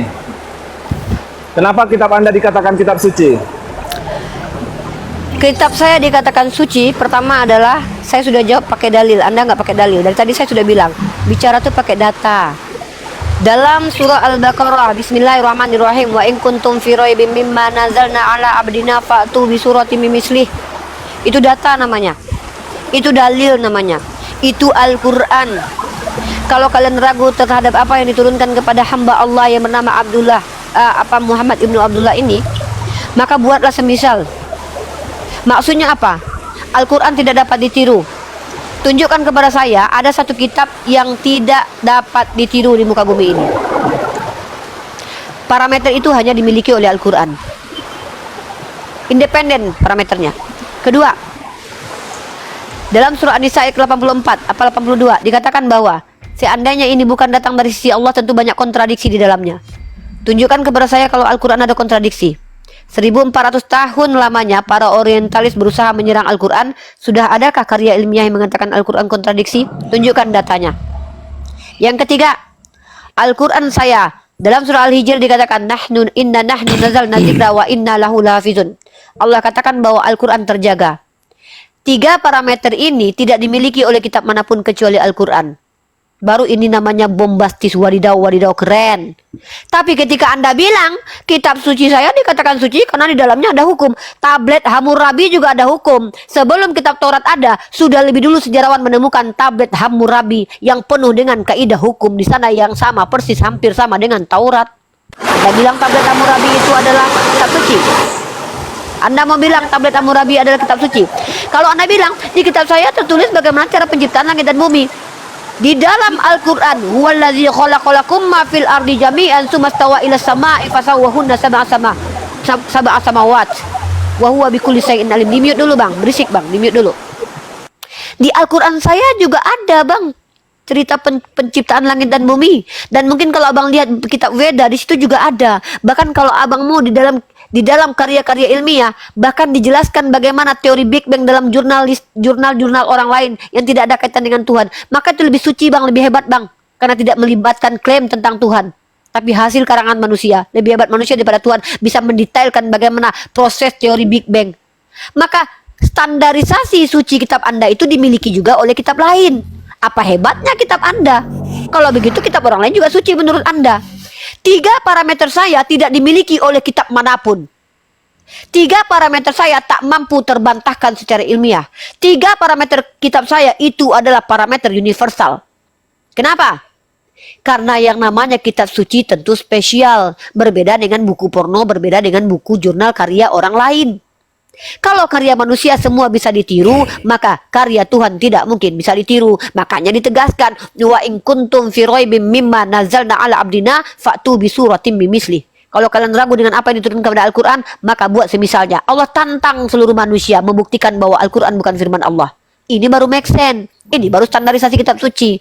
Tapi ternyata Anda bilang standar kitab suci Anda kan ada hukum. Rasta saya lagi diskusi H2H. Anda belum diajak. Di sini saya narasumber. Bahkan saya memiliki otoritas di sini. Segala kuasa telah diberikan pemilik komal ini kepada saya dan bahkan saya adalah tuan di komal ini. Kalau saya suruh Anda turunkan, Anda turun. Minta Anda kepada Yesus untuk naik. Kalau saya tidak izinkan, Anda tidak bisa naik. Ya? Oke. Jadi, ketika standarisasi kitab suci Anda, ternyata standar itu juga dimiliki oleh tablet Hammurabi. Apa tablet Hammurabi? Inskripsi yang menuliskan hukum-hukum Tuhan. Hukum-hukum Tuhan, hukum-hukum manusia yang sama persis, yang hampir sama dengan hukum Taurat. Kalau begitu katakanlah tablet Hammurabi juga kitab suci. Kalau begitu. Ya. Nah, ini yang namanya standarisasi yang tidak independen. Saya cantik daripada yang lain. Apa hebatnya kau? Hidung saya mancung, tapi kau ngomong di Arab, di mana hidung orang semua mancung. Ya sudah, kalau begitu kau katakan semua cantik, bukan kau satu-satunya yang cantik. Kalau saya mengatakan hanya Al-Quranlah satu-satunya kitab suci, karena hanya Al-Quranlah yang satu-satunya memiliki parameter yang saya sebutkan. Coba sebutkan satu kitab selain Al-Quran yang tidak ada kontradiksi. Baik, oke. Sekarang giliran saya ya Uni ya. Baik, saya akui secara linguistik ya, secara penulisan Al-Quran oke punya. Saya akui itu. Karena apa? Dari tulisannya oke, gaya bahasa di Al-Quran juga oke. Saya mengakui itu. Sekarang permasalahannya hanya satu. Kenapa? Begitu banyak penafsiran di dalam Al-Quran. Ada penafsiran dari A, dari B, dari C, dari D. Sementara tafsiran ini dikonsumsi ya sesuai dengan porsi kebutuhan dari umat muslim sendiri gitu. Kalau kira-kira ini tidak sesuai, misalnya contoh Ibnu Katsir menulis tentang surah yang misalnya Al-Baqarah, tafsiran Al-Baqarah. Kalau ini sesuai diambil. Habis itu kalau ada surat lain yang ditafsir tidak sesuai, itu tidak diambil. Itu kan Anda tidak ini sesuai. ngomong apa, Bang? Itu nongseng kalau kata orang Belanda, ya nggak? Anda ngomong apa ini, Bang? Saya nggak ngerti.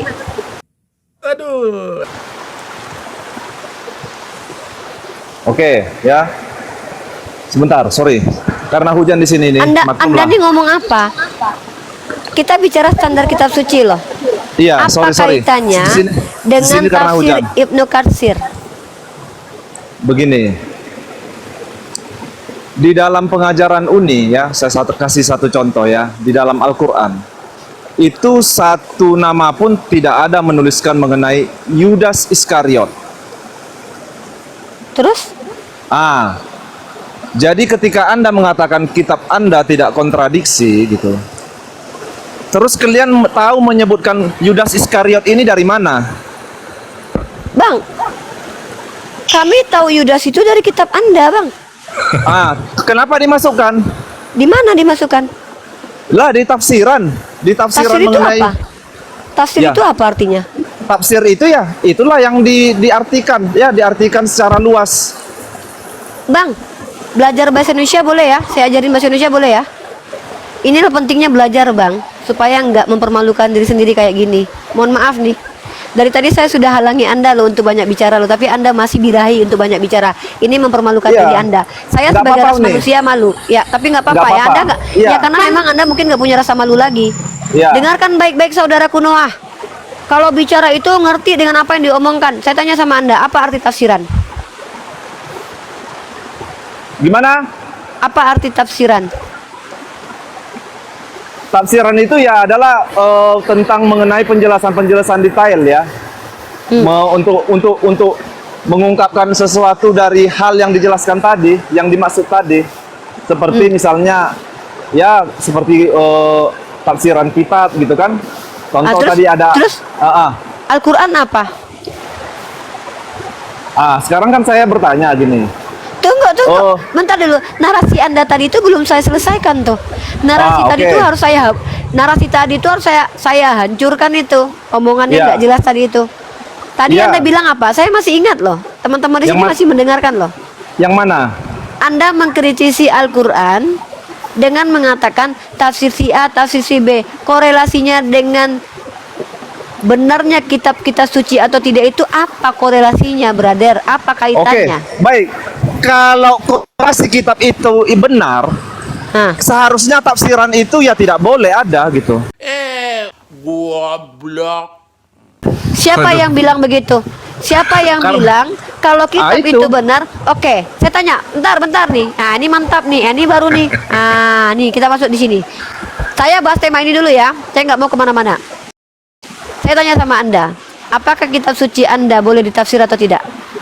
Tidak, karena kami tidak Oke. ada tafsiran. Yesus Gunung Tidak boleh Batu tafsir, itu ya? nggak boleh ditafsir ya. Yesus Gunung Ya. Batu itu. Sabar Ustaz. Oke, saya kasih Anda satu ayat ya. Tuhan Anda mencukur bulu paha. Berarti dia benar-benar mencukur bulu paha. Astaga. Ya mungkin lah. Saya tidak mau menafsir. Berarti betul Tuhan Anda mencukur bulu paha sambil minjam pisau. Ya mungkin aja. Oke, saya akan bacakan teman-teman ya. Yesaya pasal 7 nomor 20. Pada hari itu dengan pisau cukur yang dipinjam dari seberang sungai Efrat, yakni dari Raja Asyur, Tuhan akan mencukur kepala dan bulu paha. Berarti Tuhan Anda minjam pisau. Ya mungkin aja lah nih. Kok pakai mungkin? Nggak yakin. Karena Bentar, kami lu. tidak tidak berani menafsir. Anda kan tidak menafsir, berarti Anda Ya. percaya. Kalau Anda Jangan mengatakan satu ayat saja, baca dari ayat yang lain dulu. saya Sudah. lagi nggak nanya Anda, Sudah Rasta. tidak apa-apa, bro. Saya lagi nggak Kamu Gantian, jangan aja, gantian, bro, Pak. ya. Gantian nanti Iya, ada gantian kesempatan nanti. juga. Nanti Dengar ada teman-teman, kesempatan. dengar perhatikan teman-teman. Kawan kita Noah membuat sebuah statement parameter untuk kitab suci. Menurut dia, kitab suci itu tidak boleh ditafsir. Maka dengan begitu, si Noah mempercayai Tuhan yang ngambil bini orang, Tuhan yang mencukur bulu paha dengan pisau yang dipinjam, dan Tuhan yang kawin nanti di surga. Dalam kitab Wahyu, Tuhan nanti kawin. Nggak boleh ditafsir teman-teman. Maka ini Nggak tafsir. maknanya harfiah. Ya, berarti Anda percaya Tuhan Anda nanti kawin dengan Anda ya? Kami nggak tafsir, tapi kami nggak niru gitu. Nggak nyambung, saudara-saudara. Loh, saya tanya, dalam kitab Anda, Tuhan Anda nanti bakalan kawin dengan jemaat. Berarti Anda percaya menerima secara harfiah Tuhan Anda akan mentus bola Anda ya, Pak? Ya udah nggak apa-apa. Oh, bukan nggak apa-apa. Iya atau tidak? Konsisten Ya. dengan konsekuensi. Yo, Masya Allah. Sekarang apa yang tertulis ya itulah dia. Ya, berarti Tuhan meminjam pisau cukur, teman-teman, itu betul-betul. Tuhan Anda miskin banget minjam-minjam, nggak bisa bikin sendiri Ya, pisau. dah. Oke. Tunggu dulu, Ya nggak tahu. tunggu dulu. Enggak, tunggu dulu. Berarti Nggak Tuhan tahu Anda lah. itu, loh, berarti Tuhan Anda nggak bisa menciptakan. Dari Ini harus pinjam. bicaranya cepat emosi ngawur. Bukan emosi, ini apa sih Rasta ini? Saya nggak emosi kok. Nggak Bukan bisa, emosi loh. Bunda. Loh, kok Anda yang Bunda ngatur sudah cara saya cepat. bicara? Emang Anda siapa saya? Suami saya. Anda ngatur-ngatur cara bicara saya. Saya sama si Iya. Noah kok ngobrol. Ya, biar aja, Bang Uni, Reza. iya. Iya, Iya. karena Iya, Bang gitu, Noah masih iya.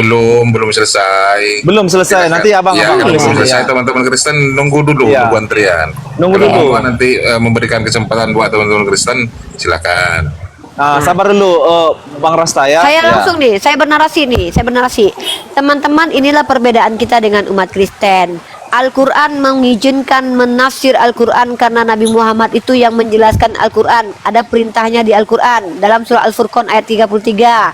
Ya, nanti saya kasih dalilnya. Artinya Allah kita mengizinkan Al-Quran untuk dijelaskan. Kenapa? Tidak semua orang itu belajar, tidak semua orang itu otaknya sama. Maka Rasulullah menjelaskan Al-Quran supaya pemahaman Al-Quran semuanya sama kepada orang yang kualitas IQ-nya rendah dan kualitas IQ-nya tinggi. Inilah ilmiahnya Al-Quran. Tapi Bang Noah mengatakan kalau kitab suci itu tidak boleh ditafsir. Maka konsekuensi logiknya apa? Tuhannya Bang Noah pernah ngambil bini orang. Tuhannya Bang Noah minjam pisau cukur sambil cukur bulu paha dan bulu kepala. Tuhannya Bang Noah itu nanti kawin sama Bang Noah di surga karena ada prosesi kawin anak domba.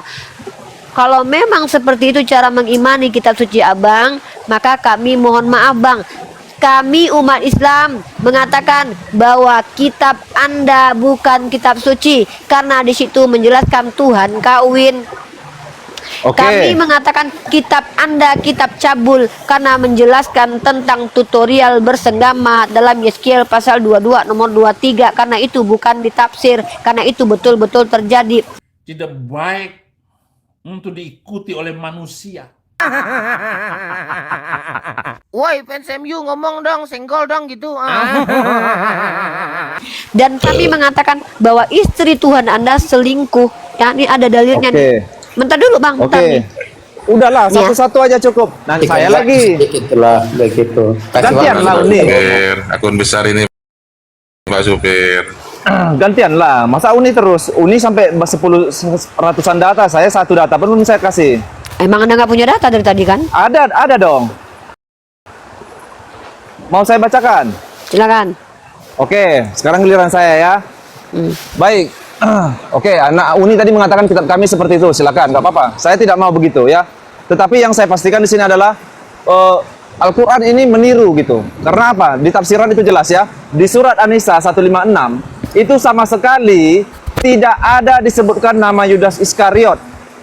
Tetapi di tafsir Tahlili itu menerangkan bahwasanya yang disalibkan itu adalah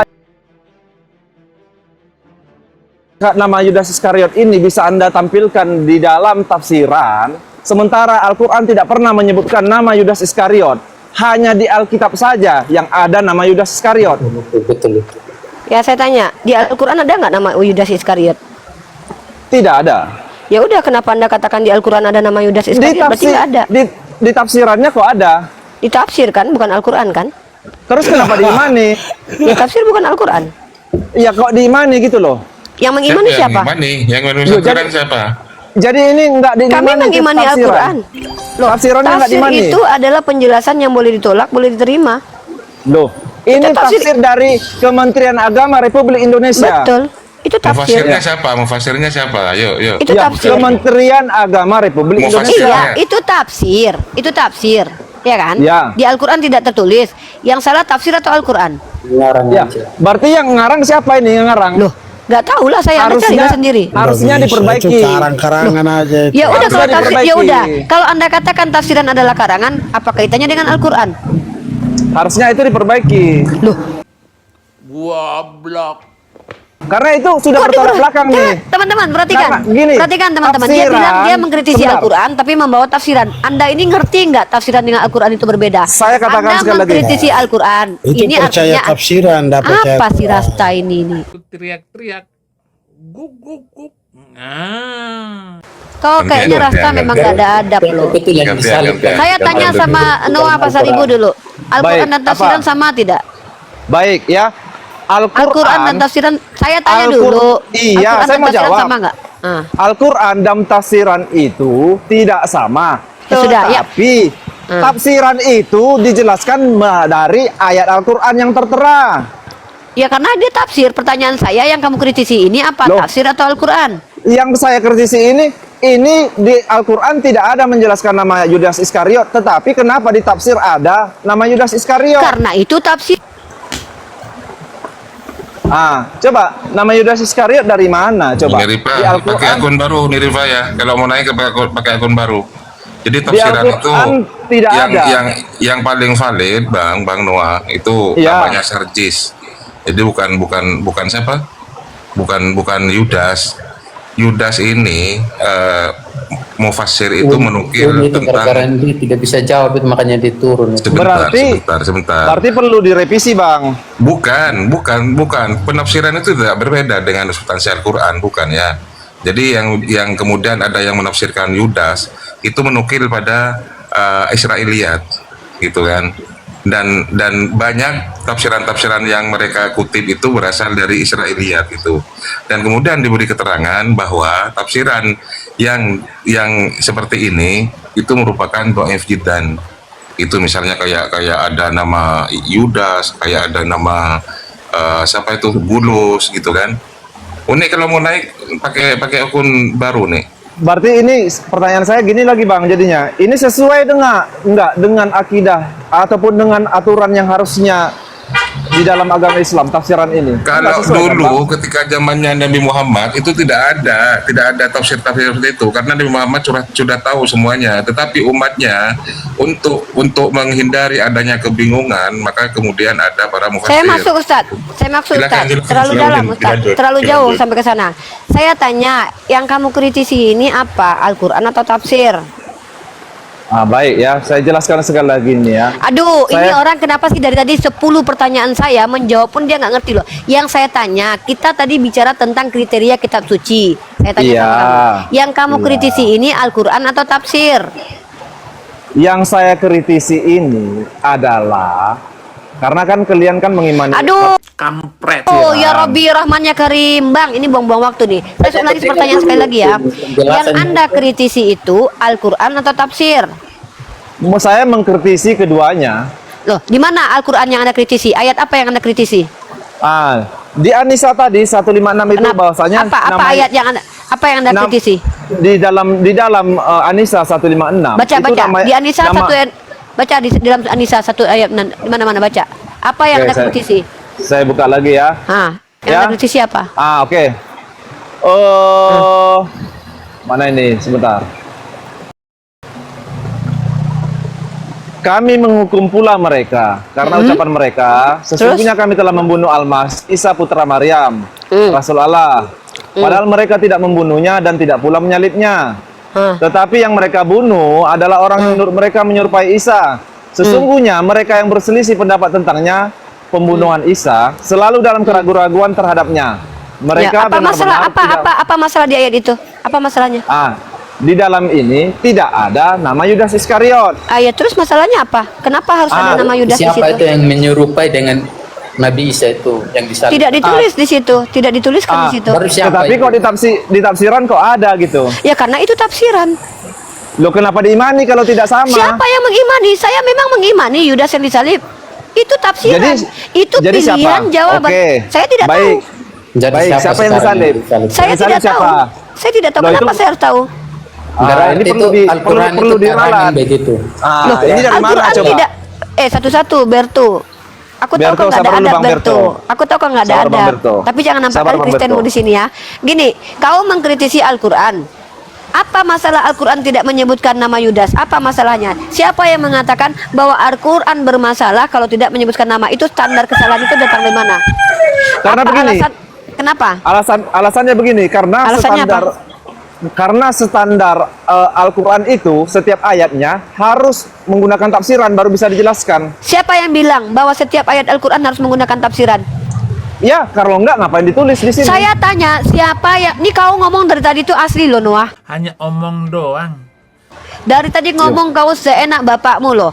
Dari Enggak tadi loh. kau bicara menurut psikologi. Kutanya mana datanya, nggak ada. Sekarang kau bilang standar Al-Quran itu harus dijelaskan dengan tafsiran. Tunjuk sama aku, diam kau Bertu. Aku tahu kau Ya, nggak ada. biar dulu, ganti Sabar ya, dulu, Bang Bang Berto. Noah ini Aku lagi masih- ngomong masih sama ini, ya. Noah. Sabar Jangan dulu, Bang nampak kali Berto. Kristen mulu. Nanti kalau Sekarang Bang Noah kutanya, kasih kesempatan ke Bang Bertu, di silakan, mana Bang Bertu, tertulis? gitu Di ya. mana tertulis bahwa seluruh Al-Quran harus dijelaskan dengan tafsiran? Kau tunjuk datanya.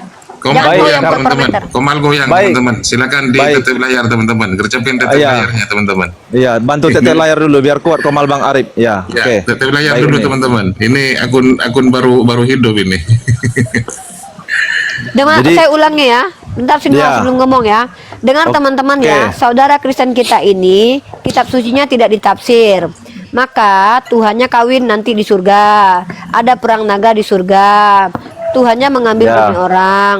Dan juga Tuhannya mencukur bulu paha dengan pisau yang dipinjam. Noah terima itu ya. Oke, saya terima. Oke. Nah, diterima teman-teman dengar ya. Teman-teman nanti kalau ketemu akun Noah Ya. Pasar Ibu, dia beriman Dengar bahwa ya. Tuhannya nanti kawin. Nah, kalau Dengarkan saya semua. sebagai seorang Islam, kita Harus ditafsir. bisa bukan harus ditafsir. Al-Qur'an boleh, kau jangan samakan kata harus dengan kata boleh. Al-Qur'an itu boleh ditafsir. Tafsir itu gunanya adalah untuk supaya saya paham sebagaimana Nabi saya memahami ayat itu. Dalam surah An-Nisa tersebut tidak ada Yudas Iskariot. Seandainya tidak ada tafsir, apakah Al-Quran salah? Tidak salah. Lah, kenapa kau katakan Al-Quran jadinya kau kritisi? Apa alasan kau kritisi Al-Quran ketika kau membuat tafsiran? Tafsiran Baik. itu adalah tafsiran. Bagaimana cara manusia memahami Al-Quran dengan memberikan literatur bahwa yang diduga disalibkan adalah Yudas? Pertanyaanku, kalau tidak Ya. ada nama Yudas, kenapa Al-Quran kau kritisi? Apa masalah Al-Quran di situ? Apa salahnya Al-Quran kalau tidak menuliskan nama Yudas? Oke, baik. Karena saya sudah berdebat dengan Bang Juma, dengan Paru, dengan Saya semua lagi ya. nggak nanya kau berdebat dengan Iya, siapa aja, Bang- termasuk Bang dengan Noah. Anda. Maksudnya Saya cuma, kenapa Iya. pertanyaan saya sulit dijawab? Saya tanya, apa indikator Al-Quran salah kalau tidak memuat nama Yudas? Kenapa Al-Quran dikatakan Oke. salah kalau tidak memuat nama Yudas? Apa alasannya? Karena begini Uni, ketika saya selalu berbicara mengenai tentang penyalipan dengan Anda, Astagfirullahalazim, teman-teman. Apakah sulit pertanyaan saya untuk dicerna? dengarkan sebentar aja Uni. Hmm. Ketika saya berdebat, contoh saya berdebat dengan Uni, masalah mengenai penyalipan Yesus. Uni pasti menyanggah bahwa yang disalib adalah Yudas Aduh, Iskariot. saya lagi nggak bahas. Saya tidak pernah ngomong Yudas Iskariot yang disalib. Anda ngomong apa sih ini? Kita Iya. bahas kredibilitas kitab suci.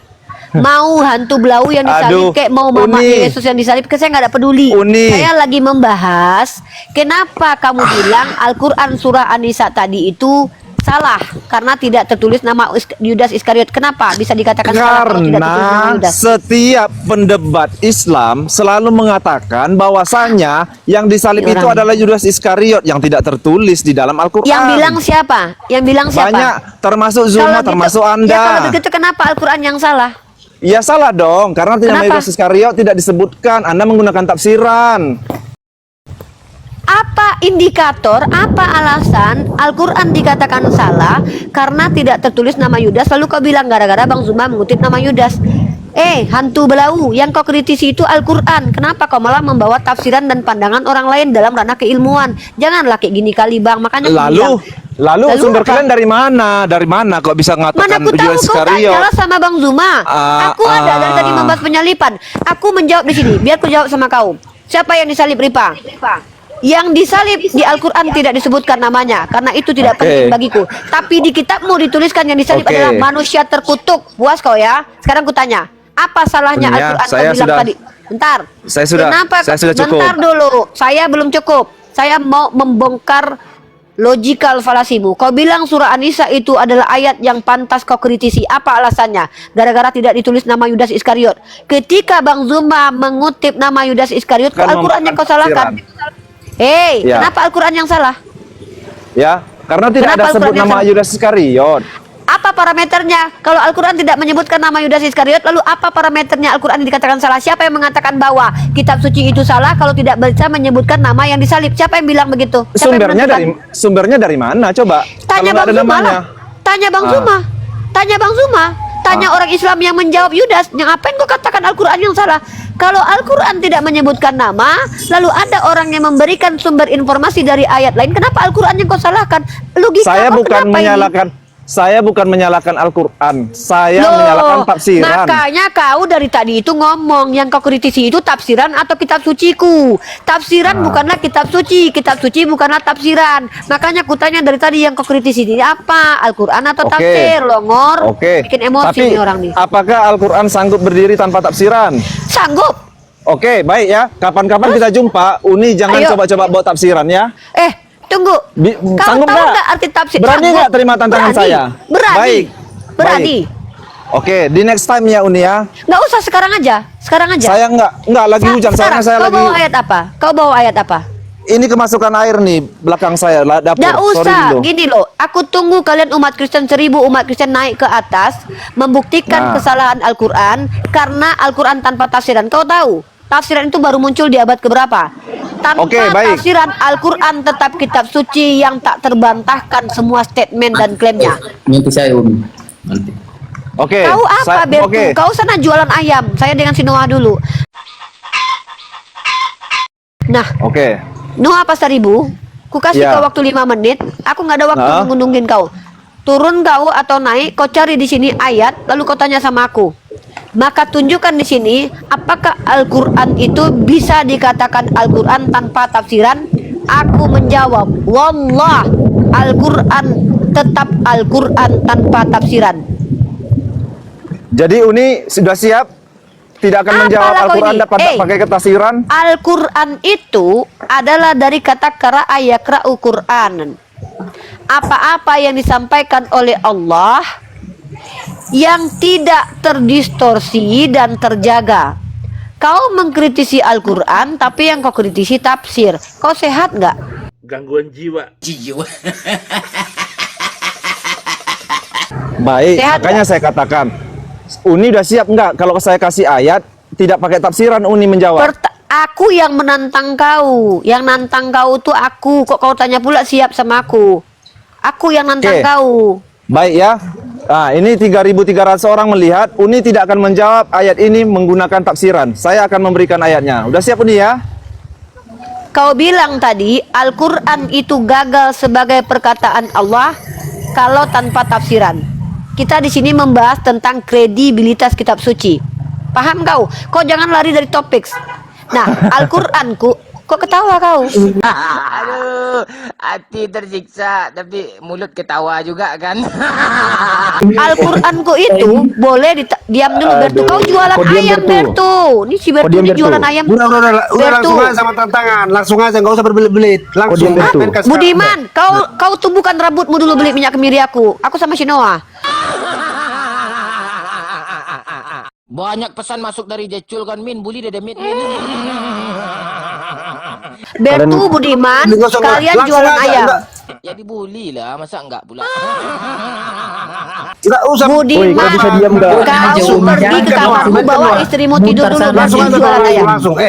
Jangan banyak ngomong, jangan banyak Bertu ngomong. Langsung, jualan langsung. omong-omong. Budiman, kau siapa? Udah langsung biar kami tonton di sini Kau langsung. siapa? Nah, Kau siapa? Kau siapa? Teriak-teriak. Guk guk guk. Nah. Dia Ini sih ada jangan siap banyak ngomong. belum? Kamu Botak, terlalu apa botak lagi cari pertama? minyak Woi, Budiman, kemiri kau dulu bisa diam botak. nggak?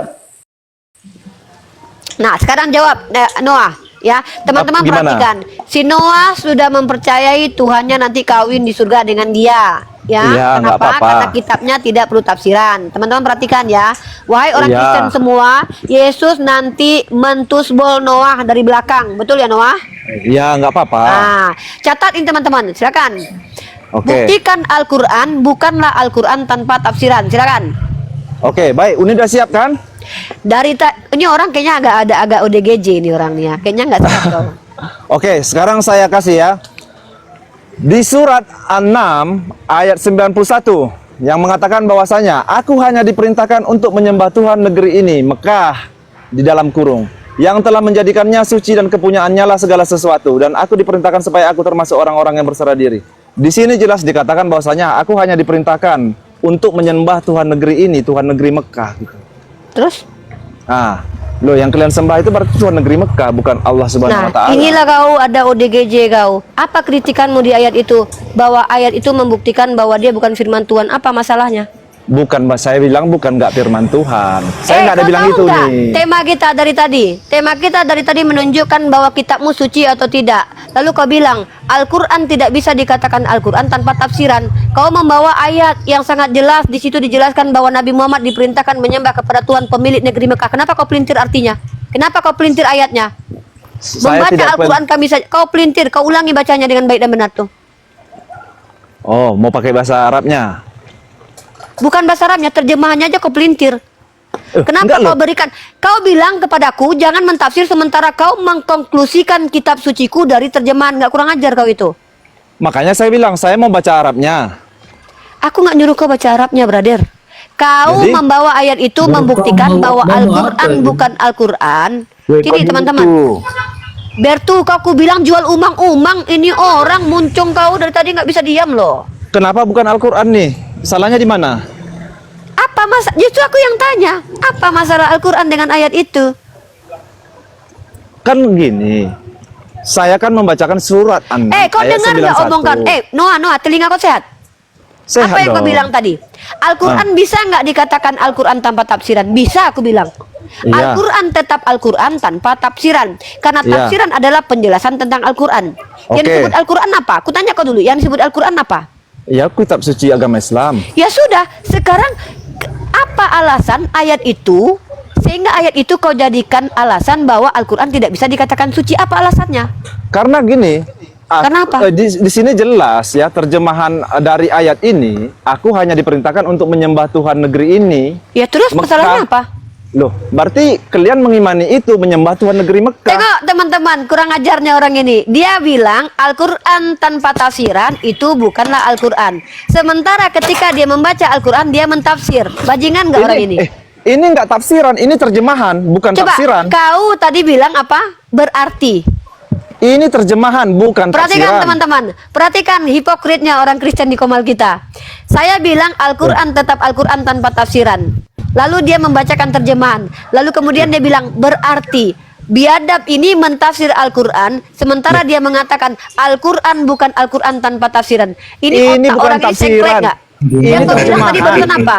Ketika Ini kau berkata terjemahan. berarti, yang kau bilang tadi berarti itu apa?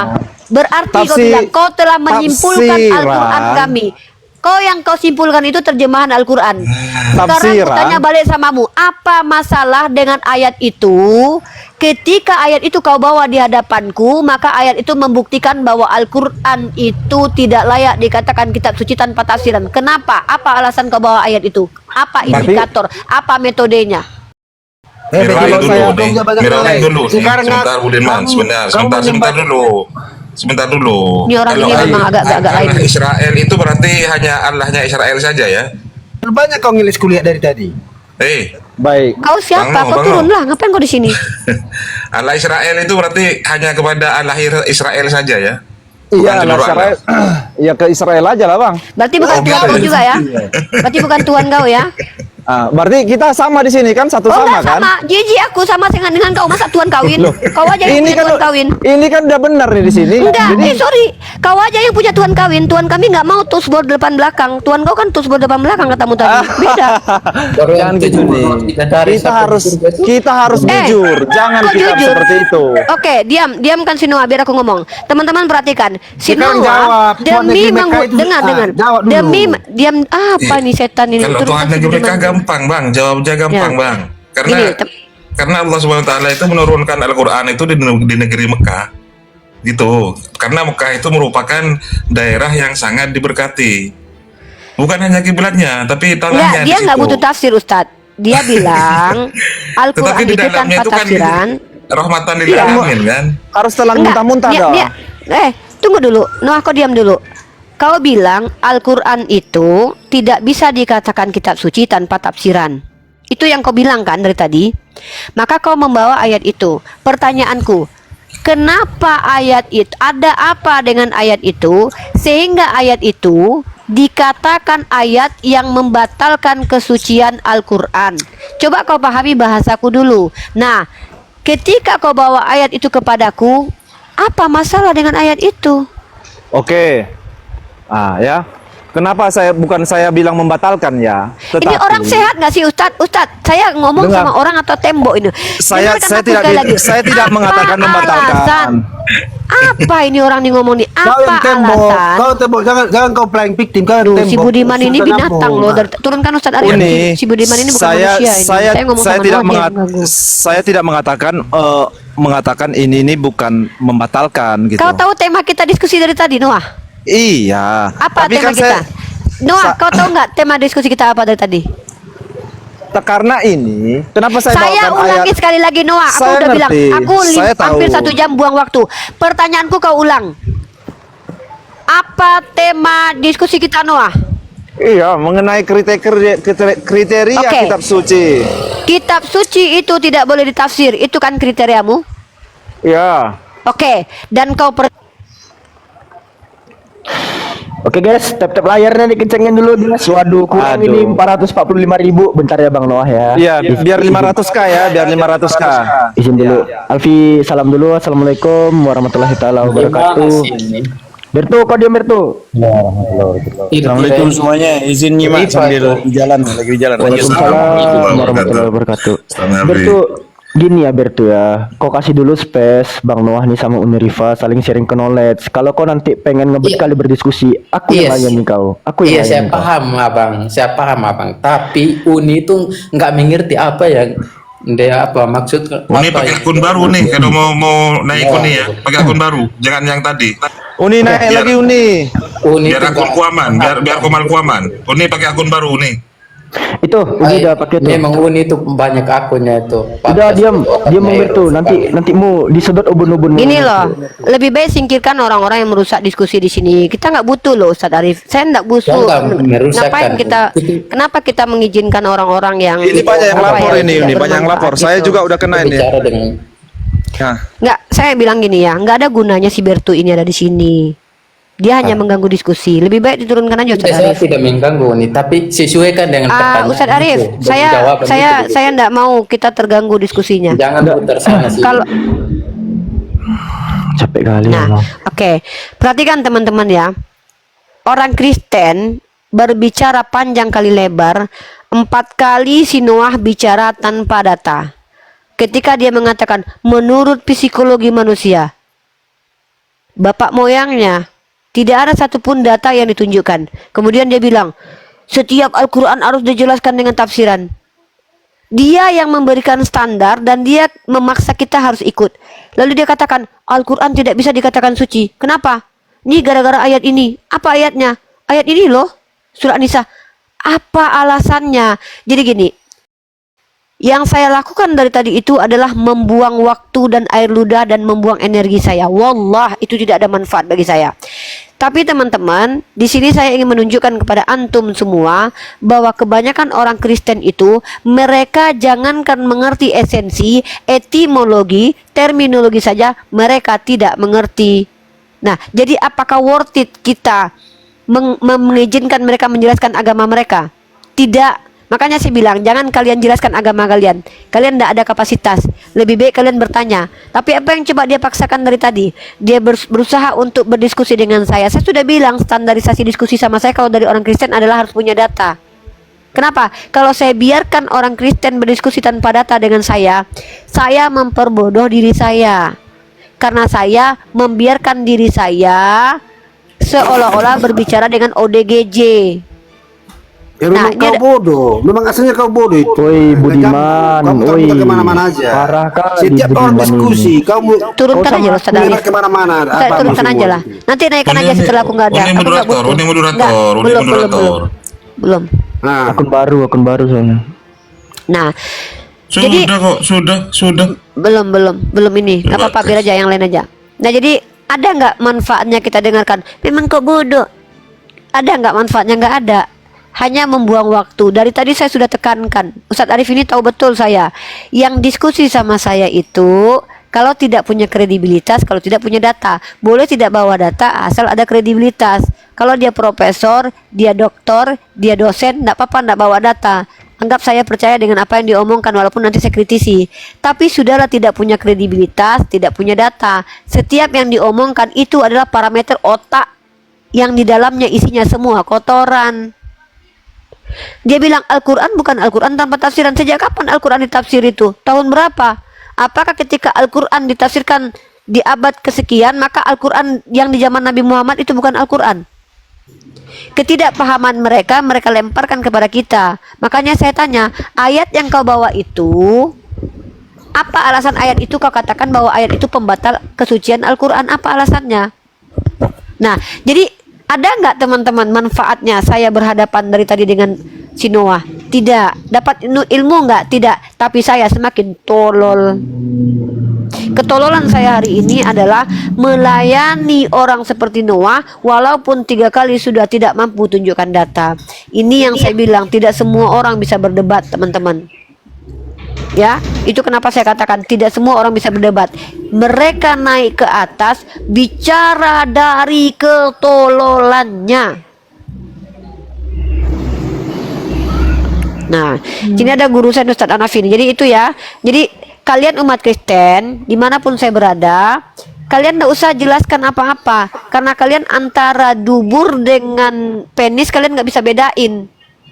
Antara kelamin dengan bibir kalian nggak bisa bedain. Itu beneran Ustaz. Tadi mereka bisa bedain binatang gitu. Oh.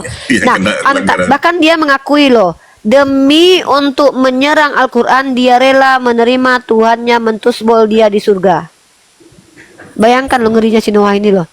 Demi untuk menyerang Al-Quran dia rela menerima Tuhannya nanti berlendir mengawini seluruh jemaat.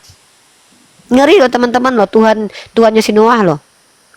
Biarlah dia pijak-pijak Tuhannya asal dia mampu menyerang Al-Quran. Padahal standar itu standar dia, bukan standar kita. Al-Quran itu boleh ditafsir karena tafsir artinya adalah penjelasan.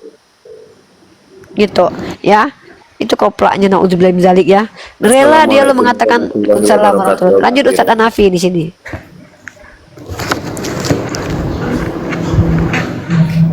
Ya, Assalamualaikum Ustaz Hanafi. Jauh berperangkat kayaknya tuh. Ya, lanjut yang lain dulu. Ini ada si Dev nih. Tadi maksudnya Uni tadi mau kasih tahu dia, kau lebih bagus belajar di dalam Yesaya 42:14 itu lebih bagus kau telaah baik-baik. Kemudian di dalam Hosea 1:2 lebih bagus kau bahas itu tadi unik gitu, rupanya telat dinaikin, mungkin itu aja. Nggak, kalau saya lebih baik dia menerima kenyataan, nanti kalau dia masuk surga dia dikawinin Tuhannya, itu aja sih, siap-siap aja lubang duburnya. Iya benar Uni di situ. Karena apa? Karena itu donaturnya ternyata dia mau diangkat, mau dijamah, ya dia mau dijadikan mempelai sama si. Iya, nanti dia sama Yesus mau ditusbol katanya, dan dia terima itu kok. Dan itu dalilnya kuat di dalam Yesaya Kuat banget. 42:14. Dalam kitab Wahyu kan Tuhan kawin dengan jemaat, Wahyu 19 nomor 7. Benar. Ini Dev ini Kristen ini. Halo, sore Dev. Selamat sore, maaf lahir batin. Ya, nggak usah basa-basi Dev. Kenapa kau masih Kristen? Nggak gitu juga Alfi. Masih Kristen. Gitu juga deh. Nah, ini ada juga nih Bang Iyong nih. Enggak, itu candaan doang. Bang Iyong, Itu selamat sore Bang. Si Herman si juga Kristen sih, nggak disapa. Oke, mantap. Ya, Herman dan Iyong, kalian tadi punya teman namanya Noah, mengatakan bahwa Tuhan kalian memang meminjam pisau cukur lalu mencukur bulu paha, dan nanti kalian di surga nanti dikawini sama Tuhan kalian. Selamat ya, semoga berbahagia nanti ya. Tanpa ditafsir katanya, Yong. Iya. Ini Bang Herman ini juga ya Kristen ya? Sore Bang Herman. Buka mic ya Bang. Bang Herman, selamat ya Bang Herman, kata si Noah, nanti abang dikawinin sama Yesus ya.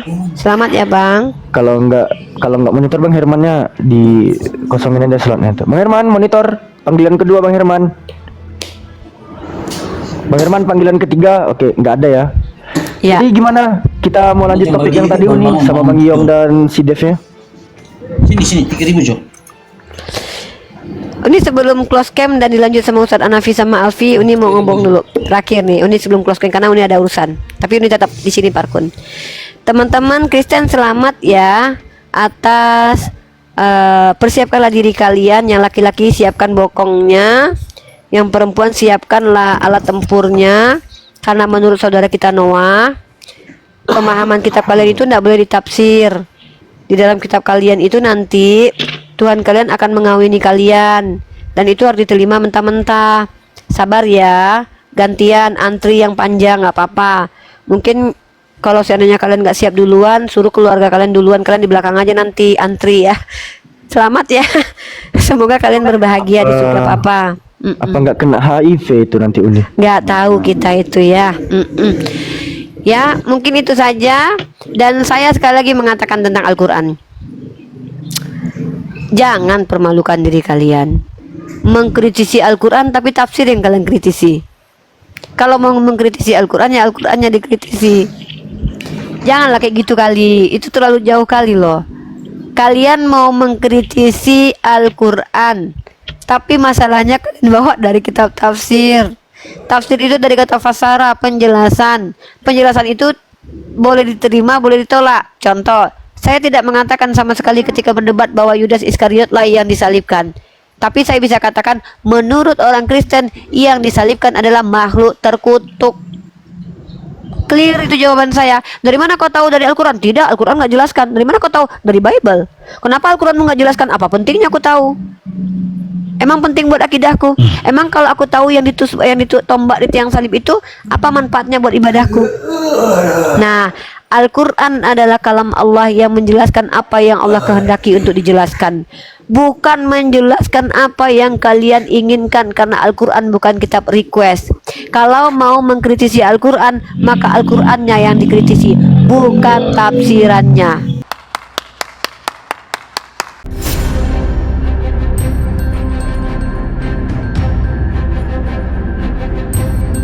The religion of Jesus was Islam. Because with Allah, there is only one religion. He says, Inna dina indallahi al-Islam.